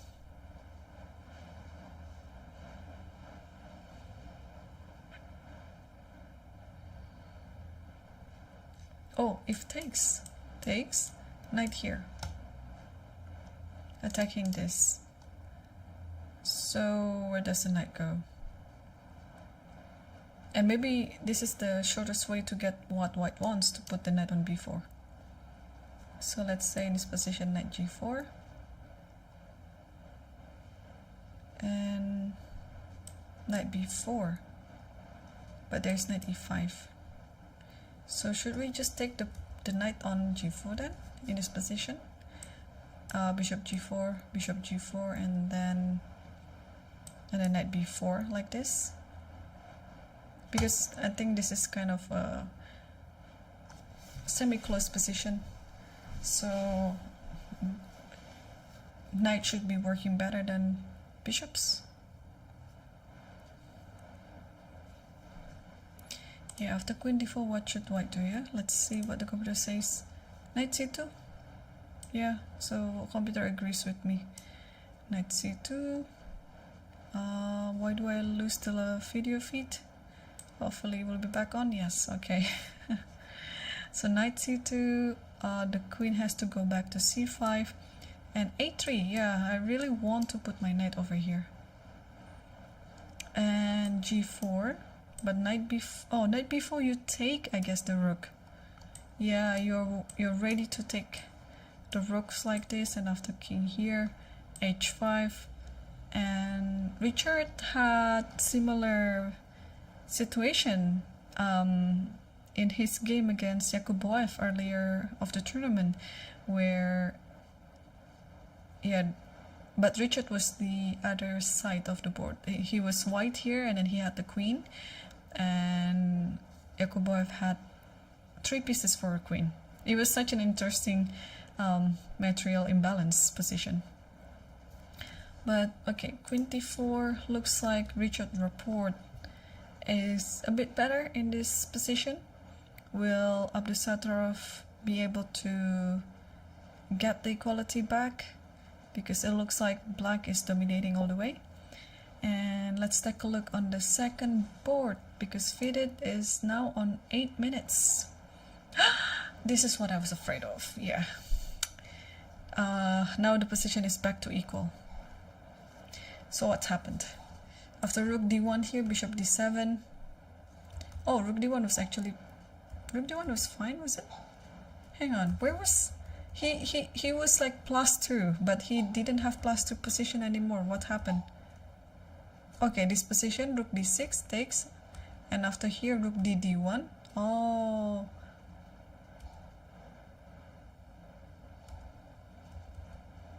Okay, what is the idea of rook d1? And after h6? Okay, so you have to keep the pawn on g5 to limit the bishop's activity. And after this, you take like this. So rook d1 ensures that after this, yeah? Like that.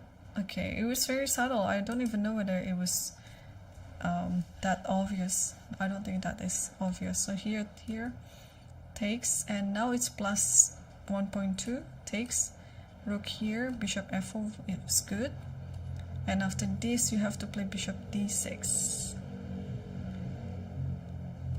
but he didn't do that. He exchanged this rook, and after this rook d1, bishop d7, king b1 was wrong, bishop d6 was the pass move. So after f5, ef5, and rook f5, now the position is back to equal again. So FIDE doesn't have the advantage that he had before.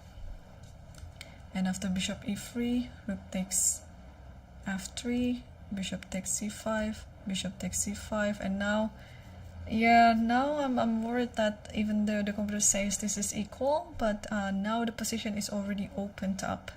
And you know, in the open position, bishops are better than knights. So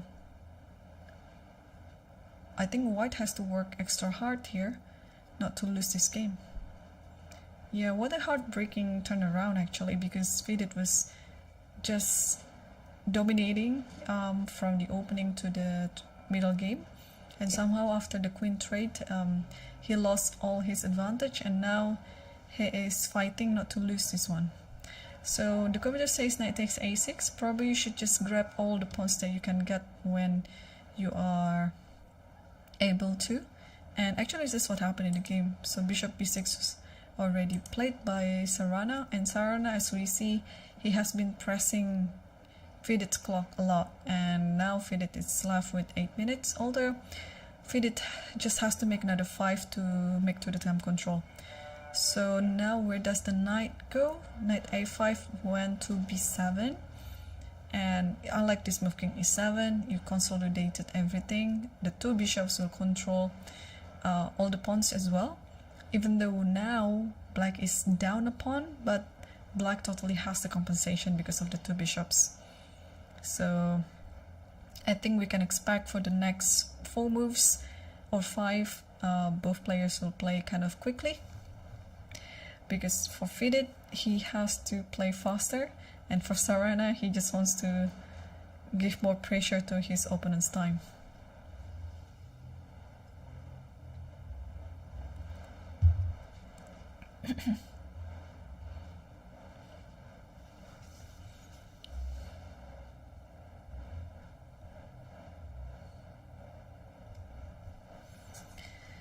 Okay.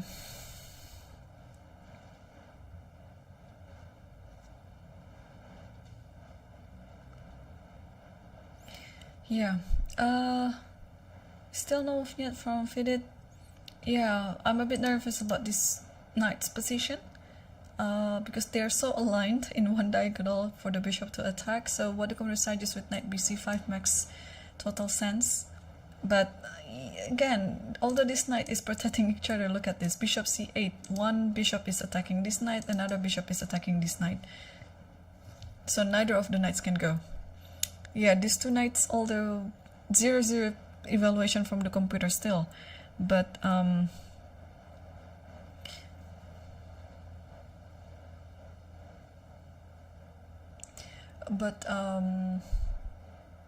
it's gonna be hard to untangle this one,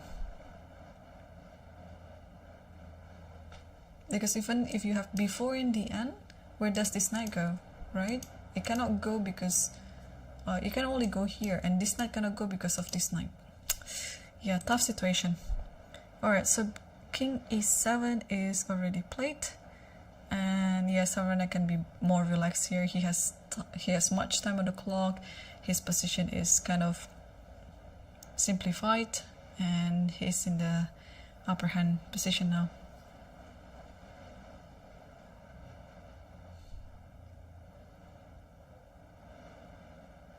Okay, so let's move on to the third board between Parham versus Yu Yangye. Oh, he played it. He played g4. Bishop g6 was forced, but yeah, just like what my prediction said, king h1 would be very hard to find. So bishop c5 was more logical to play, and then he played it, bishop c5, and queen f6 is on the board right now. So the evaluation has been changed to Parham's favor, but to be honest, the position is still quite complex and complicated. I don't think the advantage is that clear for white here, even though the computer says it's a 0.5 position for white.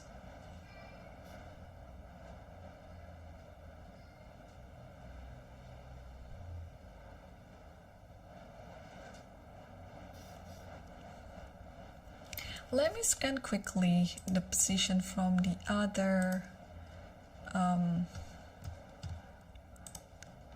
the position from the other sections, because we have 3 sections here: master section, challenger section, and futures. So for the master sections, you have to be 2700. For the challenger, you have to be 2600, and for the futures, 2500.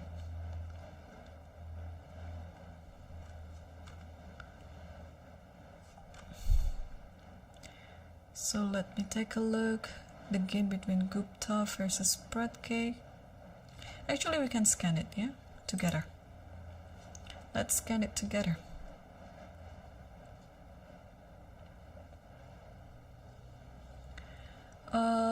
Let's see this one. Gupta versus... Oh, that is the young... What's his name? He's playing in the future section. Is that Bekmuratov? I think that's Bekmuratov. Yeah. Let me see if I can get the camera correct for the challenger section.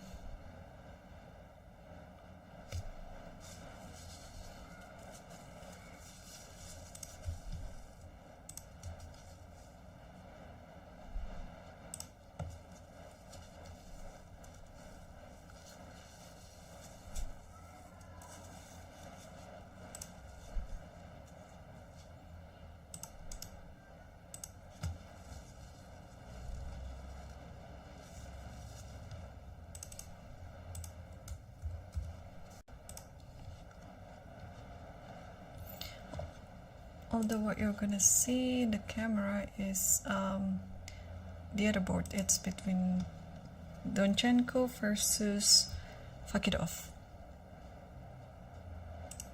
Let's take a look at their game. So looks like Fakidov is better here. Why is he better? Oh, he has an extra pawn. And how did Donchenko lose the pawn then? Knight f3 here, here. Bishop g7, d4. So looks like we are seeing the kind of like the Marek-C bind structure. Queen here. Knight b5, queen a5 check, knight here, and d6. Queen b4, queen here, and bishop d4. And then knight f6 castle. And bishop g4 takes, knight a3, queen c5. Yeah, white is kind of under attack.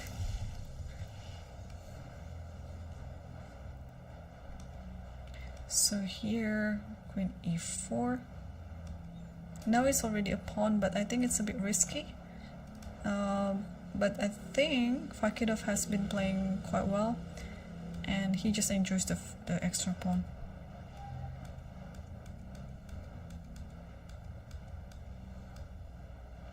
And now takes this, and after b4, okay, this is extra pawn for black, and the position has been simplified a lot. So yeah, things are looking good for Fakidov then.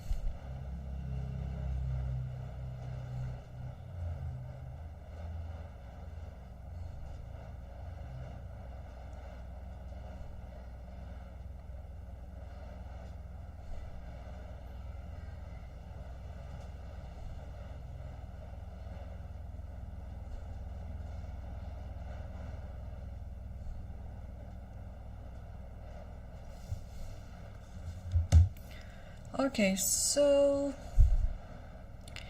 yeah, we are about to finishing actually the third hour of the tournament, and let's come back to the game between Abdusattor versus Richard Rapport. The queens have been exchanged, and what happened after queen d4? Oh, after actually this position, queen d4, queen takes d4, and he actually took it, yeah, and then oh, Richard Rapport sacrificed a pawn in order to get the bishop active on g7.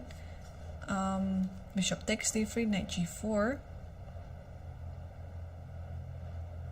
and then rook a, b1, rook c5, f3, knight e5, and now white's turn to move. I assume the bishop has to go either to e2 or to f1, but What about knight b4? I think after knight b4 is just rook here, and then you are forced to do something with the rook, either to take or move away. Such an interesting sacrifice, and very principled as well. Yeah, you are not afraid of giving up a pawn in order to get more activity, and I just want to see whether this sacrifice is a correct one. What is it according to the computer? So knight g4 can be played without sacrificing the pawn on d4, but after this it is still better for black, to be honest. Okay, but if it's still better for black, then d3 of course the easier way to continue. Rook c5, f3, knight e5, and here, oh, actually the computer suggested to play knight e1, not knight b4, because after knight b4 it's rook ac8. And what about after knight e1? Isn't it also rook ac8? What's wrong with this? The difference is after takes this and takes this, the knight on b4 was not being attacked.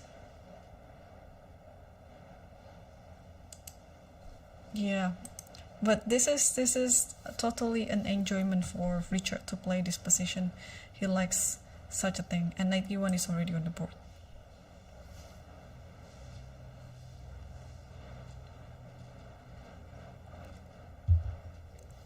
Okay, and if both continued correctly here, knight g6 is what computer suggested. What is the idea? You're gonna take this and take this maybe. And in this position you play king f1, rook ac8. I like to give pressure on the c file. So rook c5 and dc5.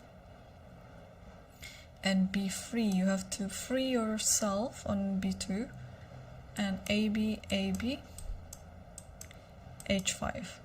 Wow, yeah, this is a very interesting position. White is up a pawn because black sacrificed it, but in return black has all sort of activities with the minor pieces and initiatives as well. Like eventually this pawn, one of them will be a passer, and that passer might decide the fate of the game. Okay, we will come back to this one, but instead of knight g6, Richard played rook ac8, which is more understandable, of course. But why this is not the computer suggested? Because after takes and f4, so allowing f4 is not a good thing. That's why knight g6 was played. Okay, I can talk about it, but still trying to understand why allowing f4 is not good for black. It's looks just fine. Okay, knight takes d3, knight takes d3, and you have to play f6. I think Rusatov is onto this line. He took c5 immediately. He's already, yeah, he sees this. So you have to take with the pawn. What if you take with the rook? What's wrong with it? And since everything is covered on the c file, you can try to improve your rook. Try to improve your king now. Yeah, now let's take a quick guess which piece that Richard Rapport will use to take the rook back on c5. Will he take it back with the rook on c8, or will he take it back with the pawn on d6?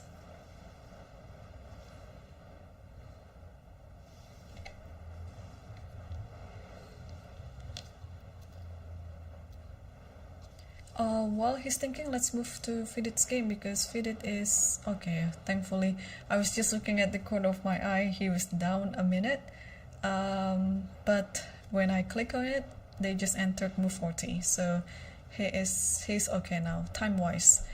But what about position-wise? Position-wise, I think black is still dominating. So we saw the position after bishop b6, and here he played knight b7, king e7, and oh, put the other knight to c5. Interesting. So bishop c5 and rook d6, and takes this. Wait. Okay, rook d6 is a bit in accuracy, but it's still very slightly better for still slightly better for black.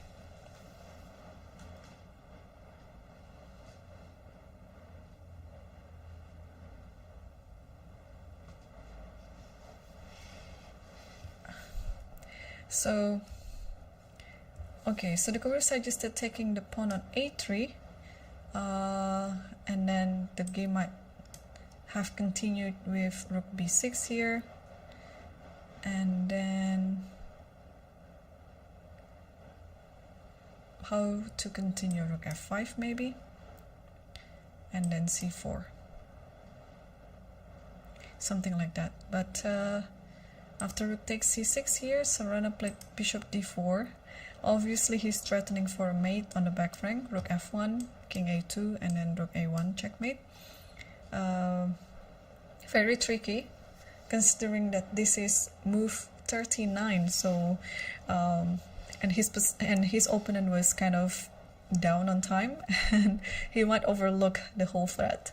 But Fidget just played rook c7, and now after king f6 he can try to think longer on how to stop the mating attack around the back rank.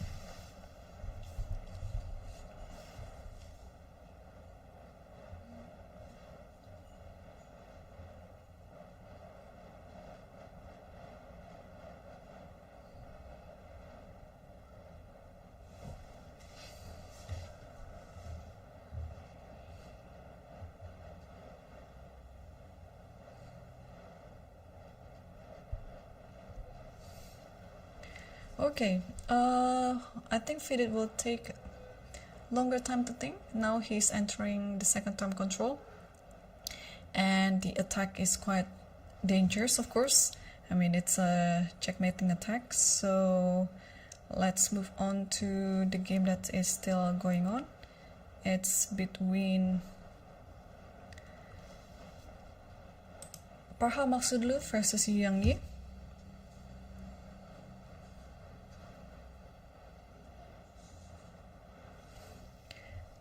Just give me 1 second. Okay. And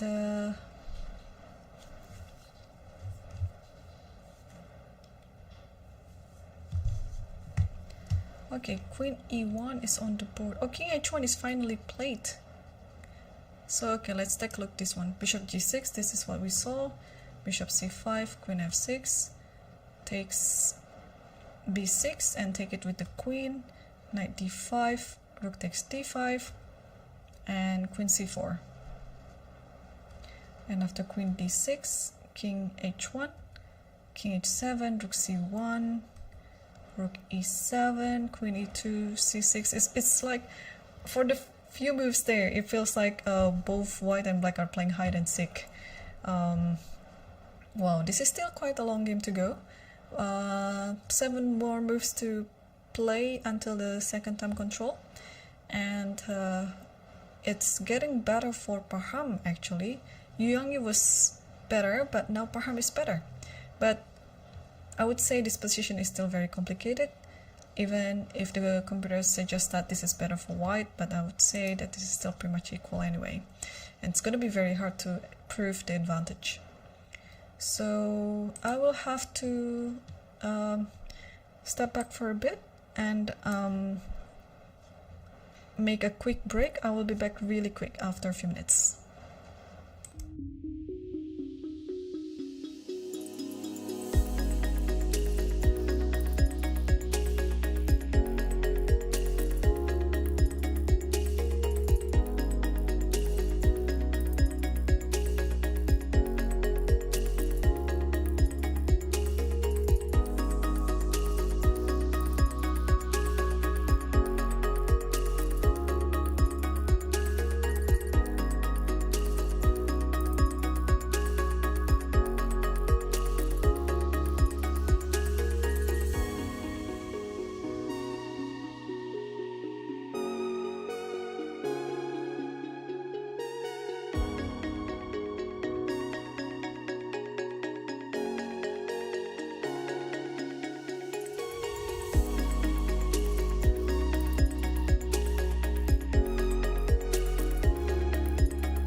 Hello, and I'm back. Okay, what we see here. Back to the first board between Abdusattor versus Richard Rapport, because this is actually a very important match too. The other leader, Yakuboev Nodirbak, has already drawn the game against Sindarov, and another leader again, now Abdusattorov, is playing against Richard Rapport. So if Abdusattorov draws, then the lead will still be shared by those two players, the two Nodirbaks. But if Abdusattorov wins, then he's going to lead the tournament alone. So, but it looks like the position is a bit shaky here for white. The computer might say that this is pretty much equal, but black, I think, is in the driver's seat. So what do we see here? I think after rook takes c5, oh, there's only one move here. So eventually Richard chose to take the rook back with the rook, not with the pawn. And now king f1. Yeah, so if black takes it with the rook, now it's time for the king to be improved. I think the computer went with king f2, but I think king f1 is equally good. You just want to put it to d3. And after that, I guess you might think of pushing the pawn to f4 at some point. Because even though black's pieces are now more active than white's, I'm just trying to find the entry point in this position, because eventually if black wants to get something out of this, black has to be more aggressive. But where's the entry point? It's just looking nice, so maybe b4. Let's take a look. b4. If b4 happens, oh, the other idea is also to take this and probably bishop b5. Okay, so king e2. Let's continue with this one. King e2, and I still like taking this actually. And if you take with the knight, I like to play bishop b5, and maybe you have to play king e3. But this position, I might play rook c2. Actually, who is better in this position after this? Oh, maybe here, yeah? Bishop d4 check. And you have to take, check, and where does the king go? c3, e3, doesn't really matter. You take this one, you take this one, and then you have this pass pawn. Okay, b5, I like b5 now. I mean b5, b4, because I don't think I can prove anything with this bishop yet. I think it belongs to this diagonal. The knight is centered. The bishop is in need of improvement via b5 maybe. Can white play anything like a3 or b3? If a3, I think it's just b3. The more the pawn advances, the more dangerous it is. So I don't think white will be pushing these two pawns. Yeah, push b3, a3, and then you are leaving this square as a weak square anyway in the end. So b5, b4, and then what else then?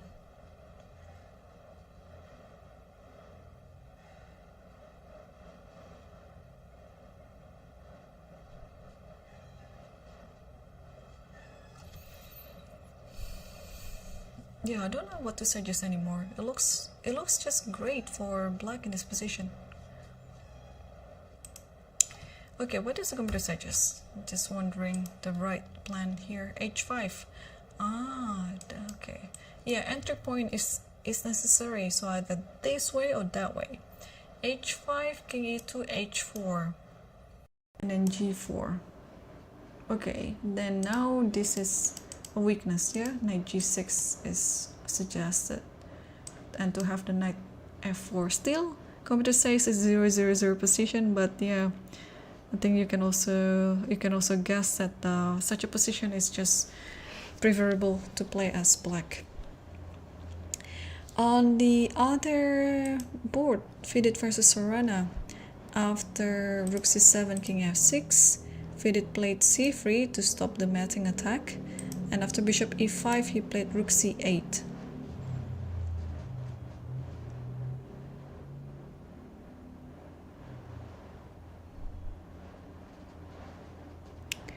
Rook c8. Obviously, the idea is to play this skewer attack. Oh, hang on. There's already a draw in this game. I was just about to have fun analyzing this. h5 is there, b4 is there.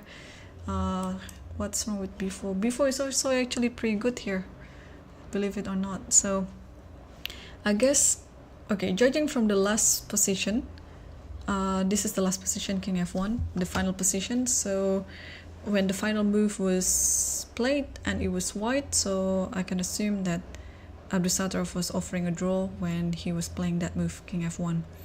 And okay, so it means that tomorrow we'll be having the same leaders as we had today. Yakuboev and Abdusattorov are leading with how many points exactly? I don't want to be wrong in this one. They're leading half a point ahead of I'll get there in the moment. Okay, so with 4.5 out of 7, Sindarov will be tailing behind with 4.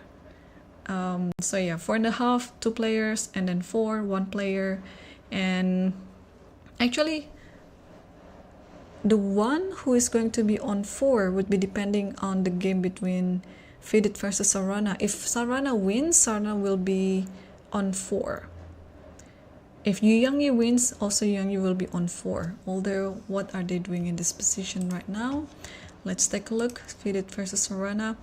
So Sarana just has to move aside with the rook, because the rook f8 is the threat to get to the rook on f3.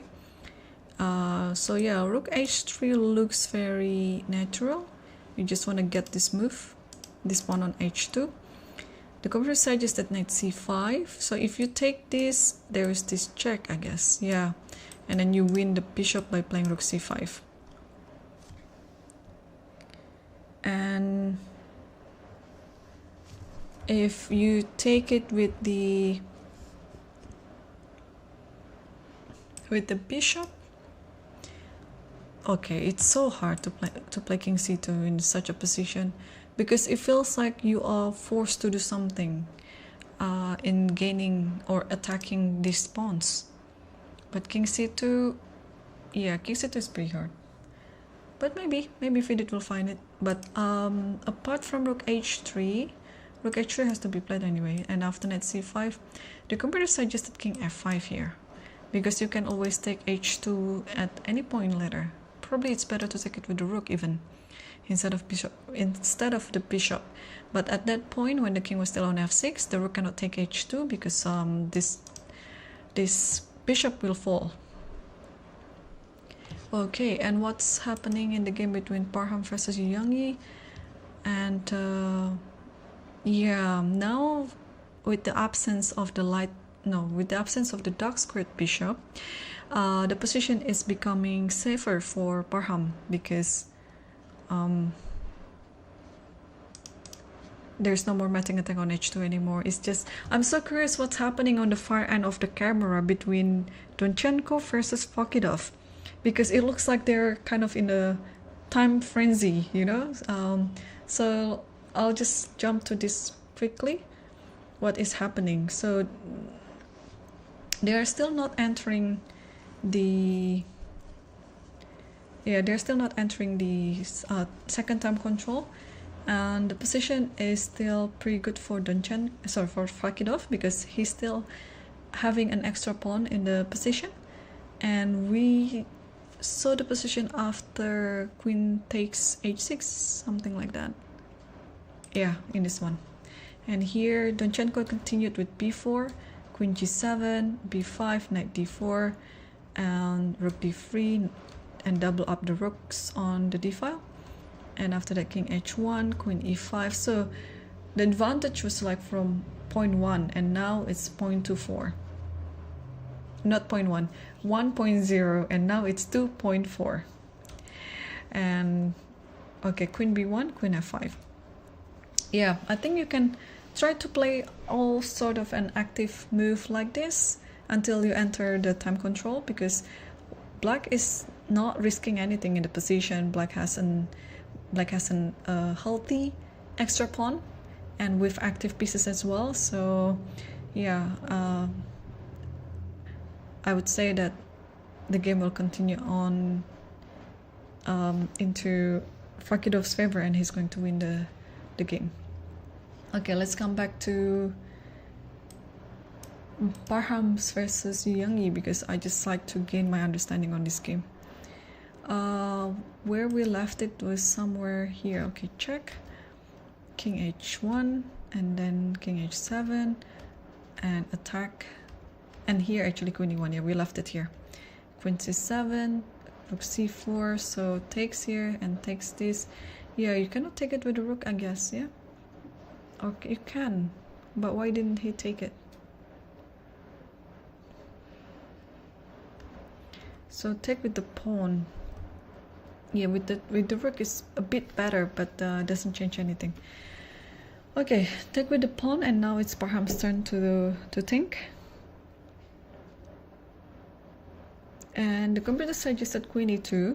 I think it wants to double up the rook on the c file like this, and attacking c6, and okay, potentially also offering the trade on c5, so that it can be more simplified.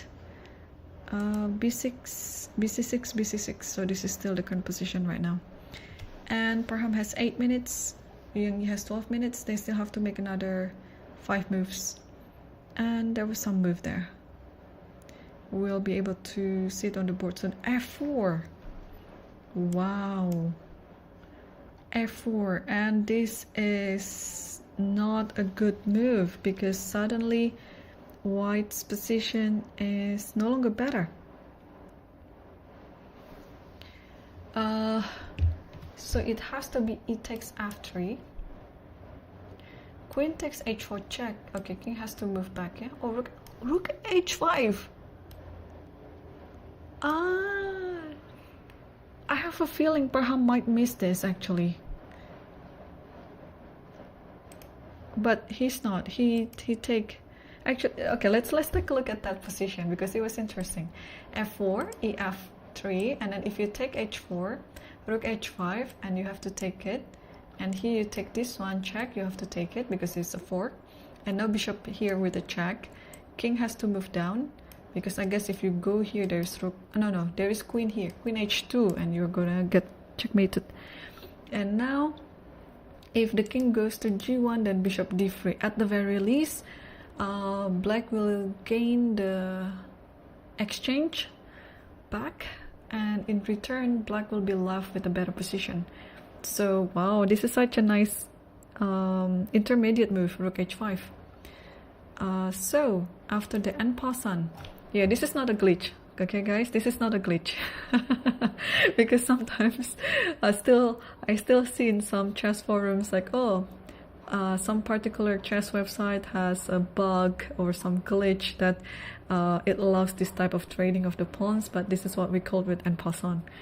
So after this en passant, Parham took the pawn on f3 with this, which is worse, because now, according to the computer, you just have to attack this pawn, queen e7. Okay, and everything has been stabilized in black's perspective, and in fact black is now attacking. Yeah, I truly believe that he actually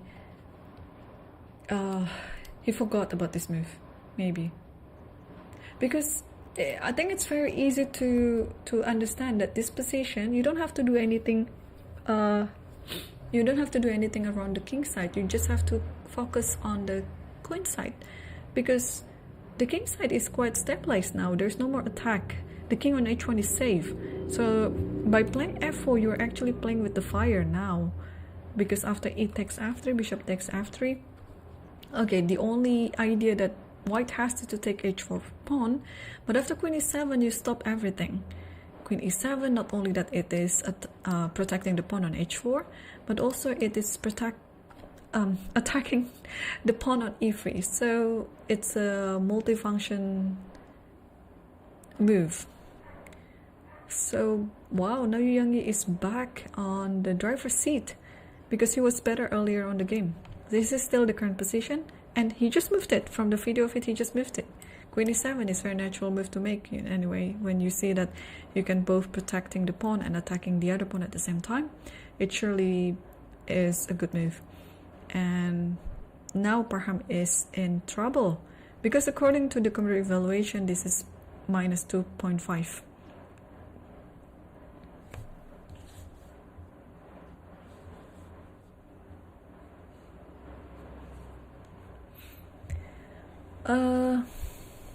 Okay, so what do we do here? The pawn is hanging.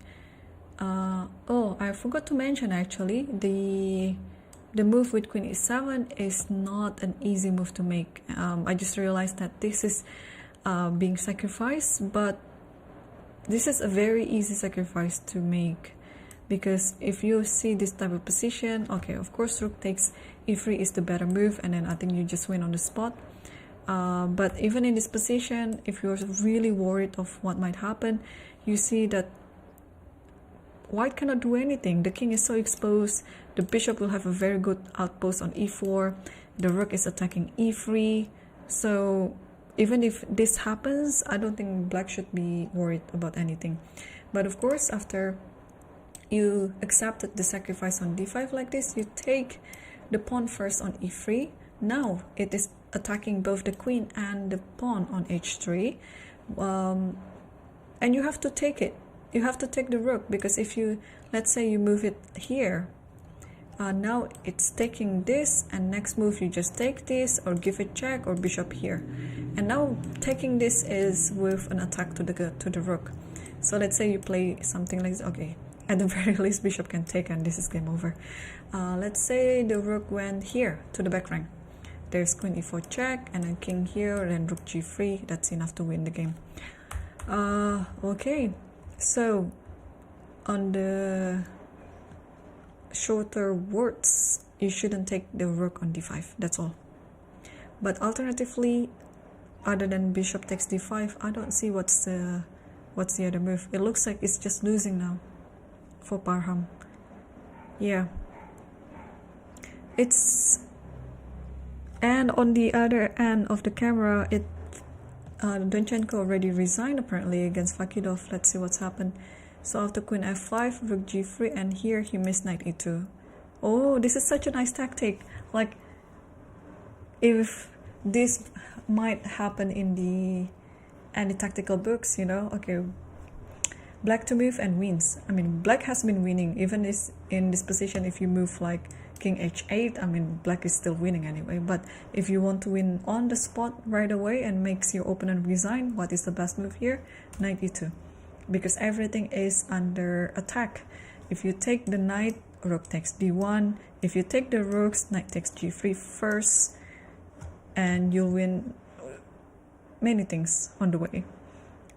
So well done for Fakidov, such a good game, and also such a good opening preparation. Let's come back to the game between Fidit versus Sorana. So Fidit managed to get the king active, but at what cost? To the cost of this pawn on h2. So what's happening after? So after rook c8, Sorana didn't play rook h3, but he just gives a couple of checks until he grabbed the pawn on h2. And after knight c5, rook h3 check. And yeah, this is... king has to go to e2, yeah? And this one is actually untouchable, because if you take with the rook, there is knight check here, and white wins on the spot. I think the same goes with bishop takes c3. There's knight e4, and then white wins on the spot again. So if king goes here, bishop will take it with a check. If king goes here, rook will take it with a check. And if king goes here, you are losing your checking square on e4. So in this one, I think you can just play bishop c3. So it's kind of almost forced that after rook h3 here, the only move is king e2.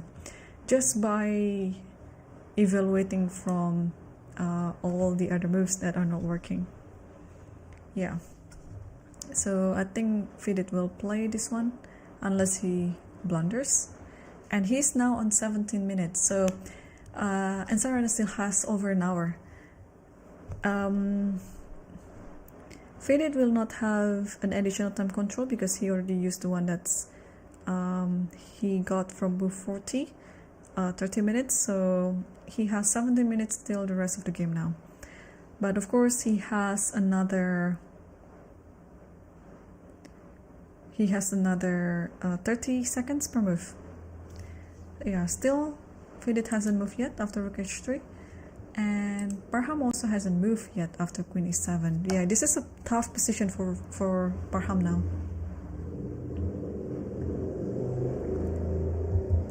because yeah, after queen e7, what to do now? This one is hanging. If you play rook c3, okay, if rook c3, I might play rook d4 actually. Just grabbing a pawn because this one cannot be taken. Rook can take e1. But if you if you lose the pawn on e3, then it's almost game over. What happened? Did he push this pawn to e4? Yeah, you cannot lose the pawn just like that on e3. Yeah, he pushed it to e4. He pushed it to e4, and yeah, bishop will takes, rook takes, and this position with all the major pieces on the board is just very dangerous. Yeah, bishop takes. If you take, rook takes, where does the queen go? Probably to f2. And oh, if this position, I can play rook e2 then. If takes here, check. If queen f3, actually I don't have to check. I can play queen d6 attacking this. Yeah, queen d6, and oh, but you have queen f4.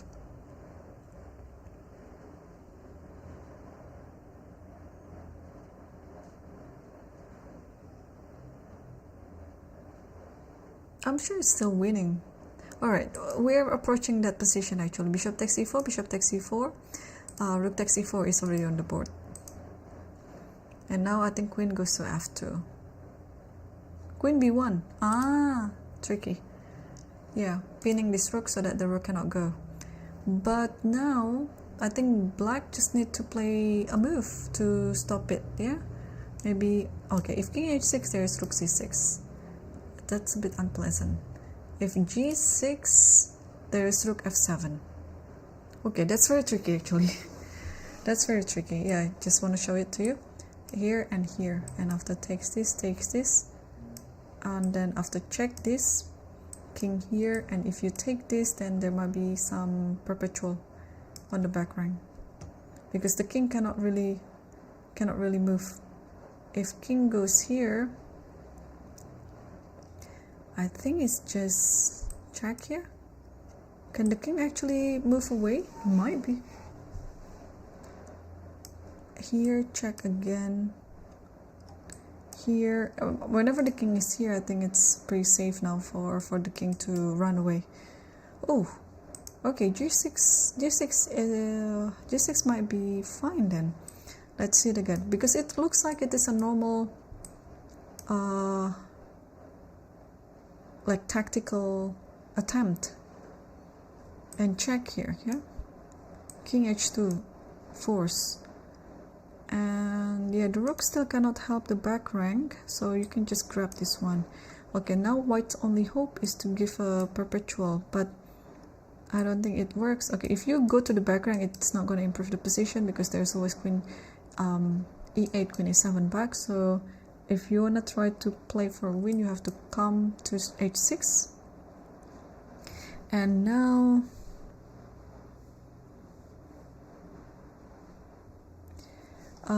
if you play here, the king will escapes. And if you play g5, first of all, I can just play king 5. Whenever the queen gives a check, I can take this with the king, and it should be enough to create an escape to the king. Yeah, I like g6 now, because if you don't do anything with this type of attack, the king can go to g7, and also knowing that after g6 the rook is now free to go. That is another thing to think about. So which one will you choose in this position? Also, f5. If you don't want to deal with any sort of tactical idea like that, f5 just, and then after takes. Oh, I cannot move my rook still because of this discovery.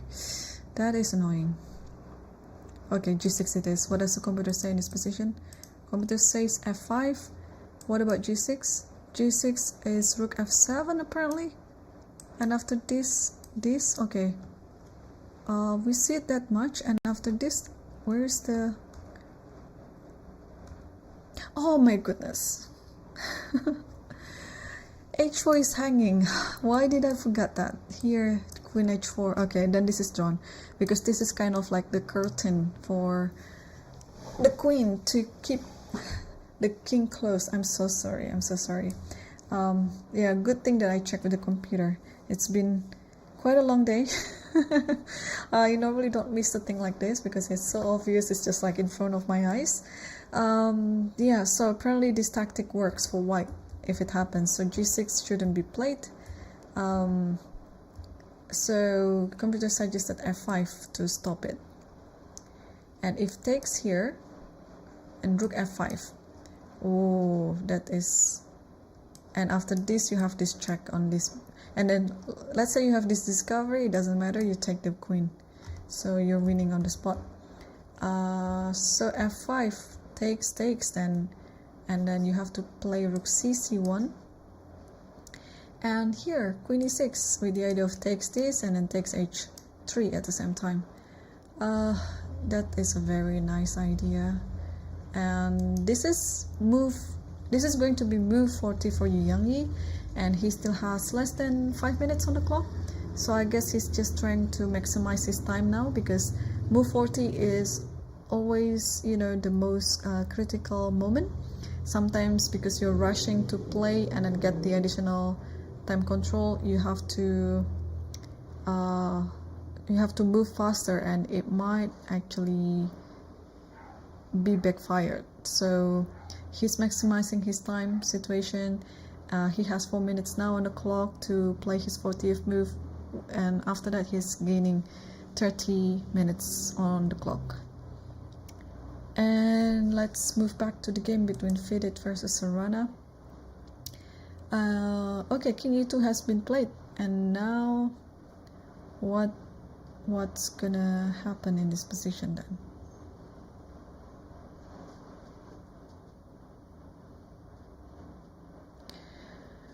Okay, I mean, black has 2 passed pawns for sure, but white also has these 3 pawns in the queen side. So this one, the pawn on c3 is still untouchable. There's always knight e4, so I think it really makes sense to put the king away from the check by playing king e7. And now this one is hanging, you have to stop it with knight e4 or knight d3. Yeah, this is going to be quite a complicated endgame. I would say this is still like a 3 result endgame. Anyone can win, and also it's possible to make a draw as well.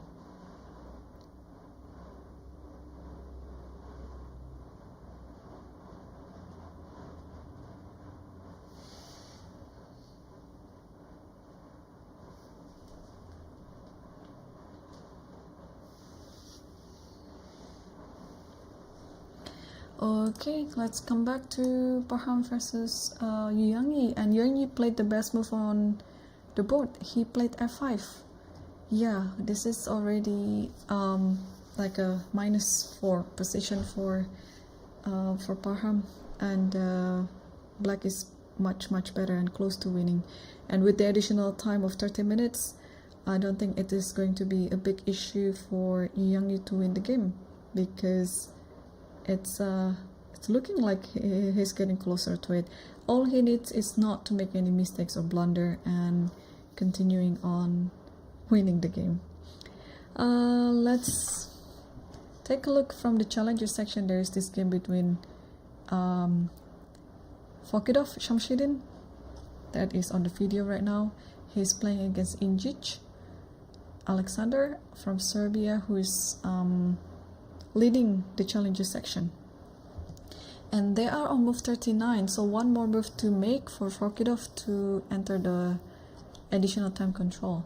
And he still has less than 5 minutes, so he's kind of like Yu Yang Yi on the other game that he's trying to maximizing his time, because this looks like a quite complicated end game. What did he just do? Queen b5 was the last move, and okay, arbiter, please step away. We need to see the player. Maybe he's not aware that he's on the straight line to the camera.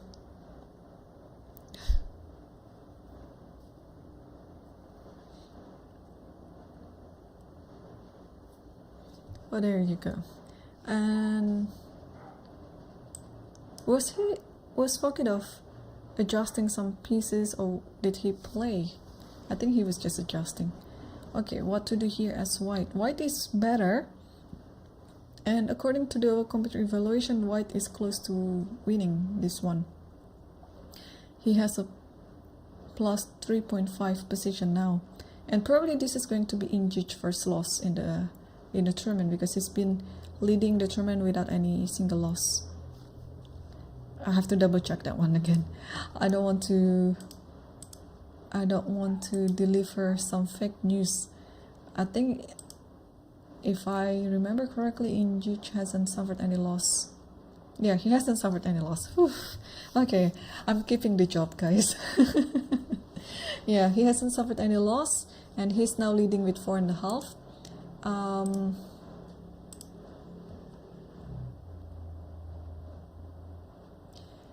And on the second place was Fokidov Shamshidin. So this is actually a very important match on the challenger section this round, because Injic is 4.5, Fokidov is 4, and Bratke is 3.5, and the rest of the field is 3 points, 2.5, and 2 points. So this is a very important match, because it's between the leader and the second place. So what do we do in this position? So the computer suggested Queen e8. Yeah, you have to stay on this rank so that this bishop cannot take a3. So if you, okay, sorry, Queen b5. If you take this, how is it going to be? Oh, Bishop b4. This is still winning. It's +1 for white, but the advantage is kind of decreased. Oh, he played the best move. Queen e8 is now on the board, and Injic has about 30 seconds to make his last move before entering the second time control. And according to the computer, it's Queen f5, because you have to be ready with this bishop before attacking this. And after Queen f5, you cannot move your bishop because c2 pawn is hanging. It's a checkmating idea. So if this happens, then probably white will grab this pawn along the way and allowing this to happen. King here, and okay, this is still complicated, but thankfully I think for both players in this position, they will receive additional 30 minutes. And I would say that after Queen f5 now, which just played by Injic, both players will think for a while. So let's come back to the master section. We still have 2 games going. Parham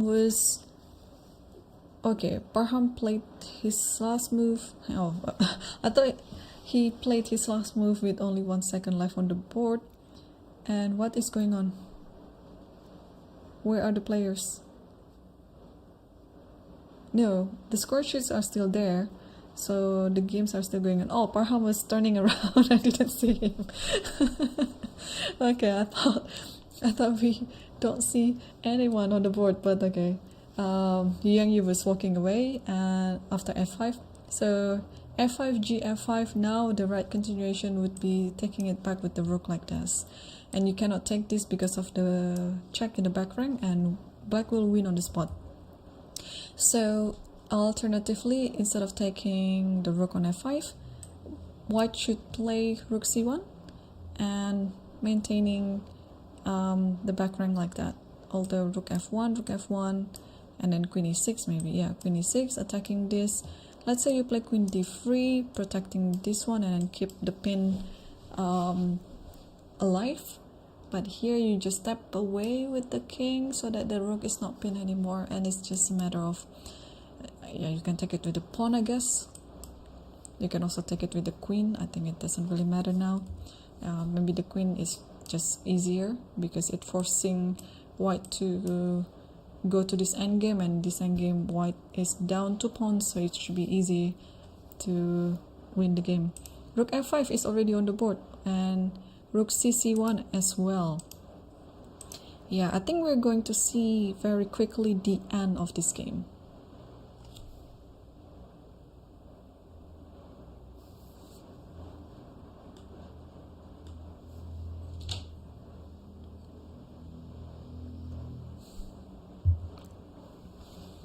The good thing for black in this position is entering the endgame in a more simplified position is, of course, another alternative. Yeah, and because all the pawns on a4, d4, and sometimes h3, they are very weak and easily can be attacked, and we see on the live feed, probably Parham is wondering what went wrong in his calculation and in his game, because I'm sure that he felt the position was alright until he moved the f pawn. Yeah, so be very careful in moving your f pawn because it can lead to a disastrous outcome.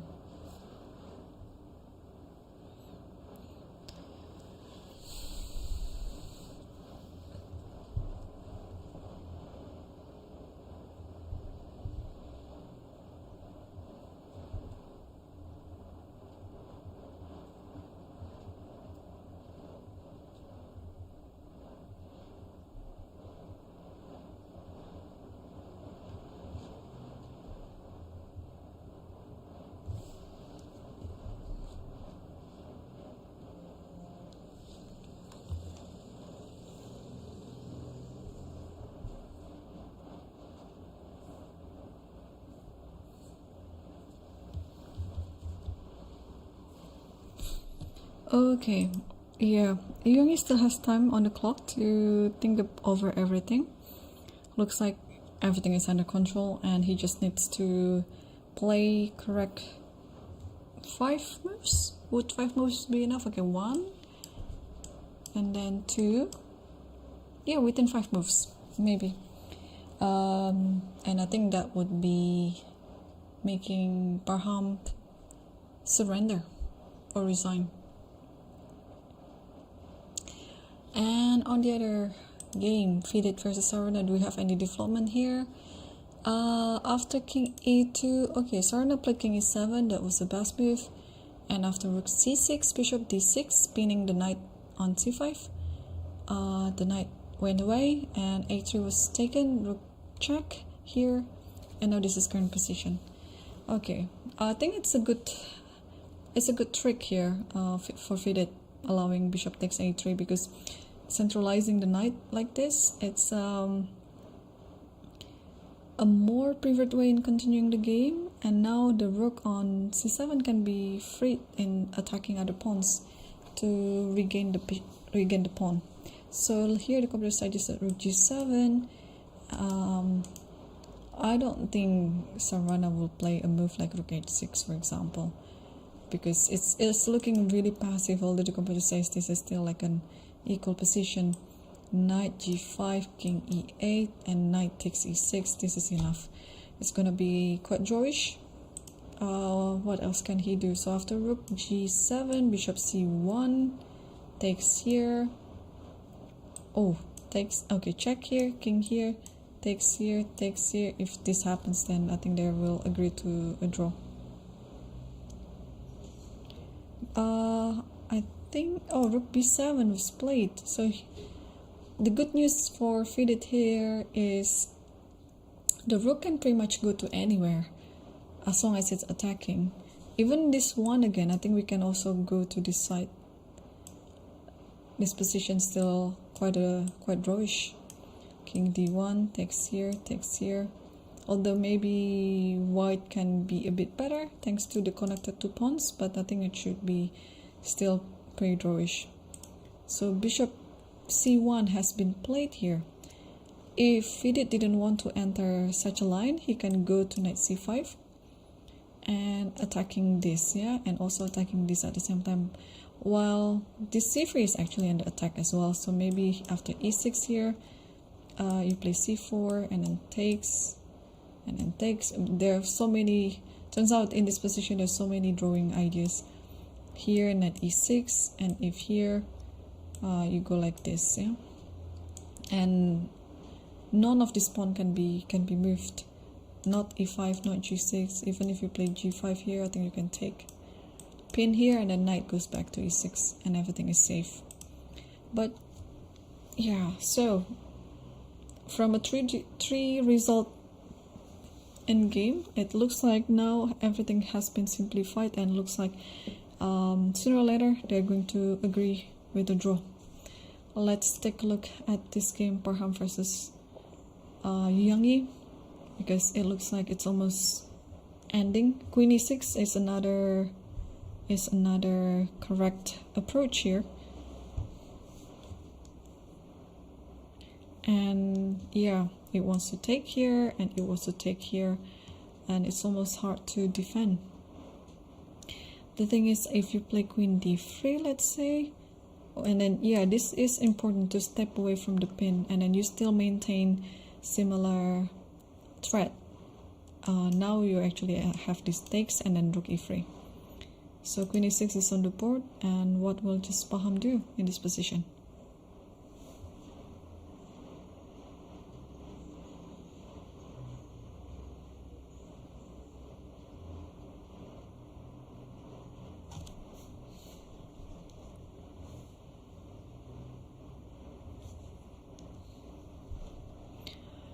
Yeah, so we're nearing the end, and I saw some moves have been played in fidget versus Serrana. What's happening?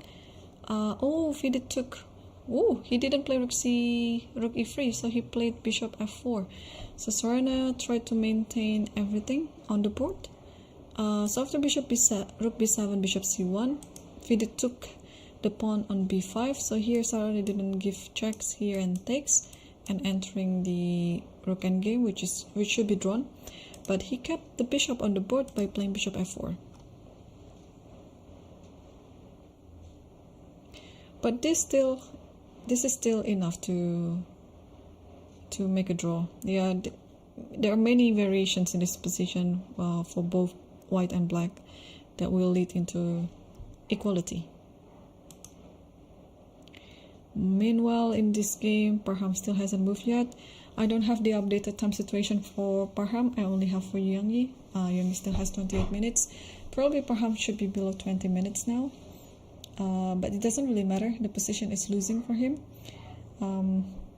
Yeah, which is also another heartbreaking turn of events, because he was fine.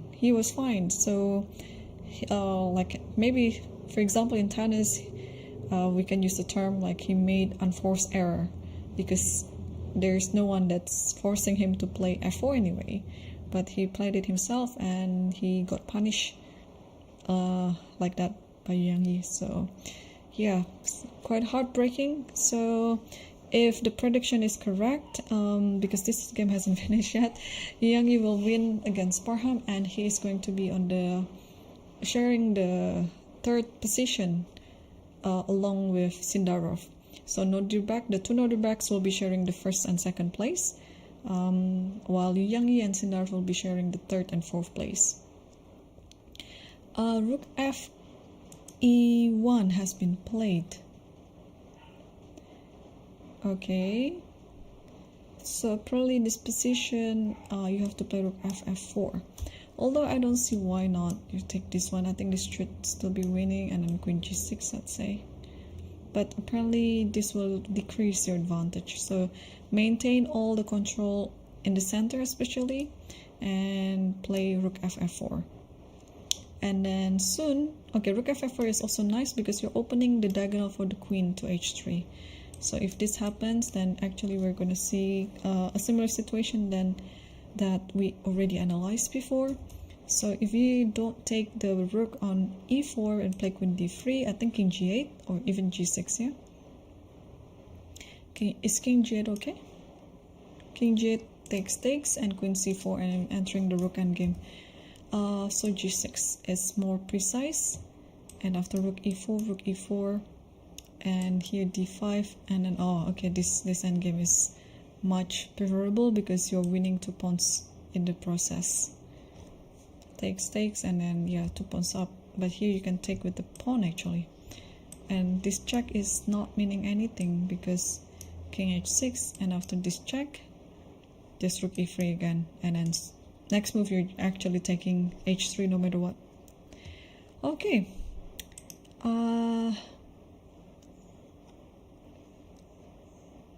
alright, so since this one is very clear, sooner or later you will win the game, so we'll have to wrap things up. On the other board here, Fidit versus Sarana, it's gonna end up with a draw, while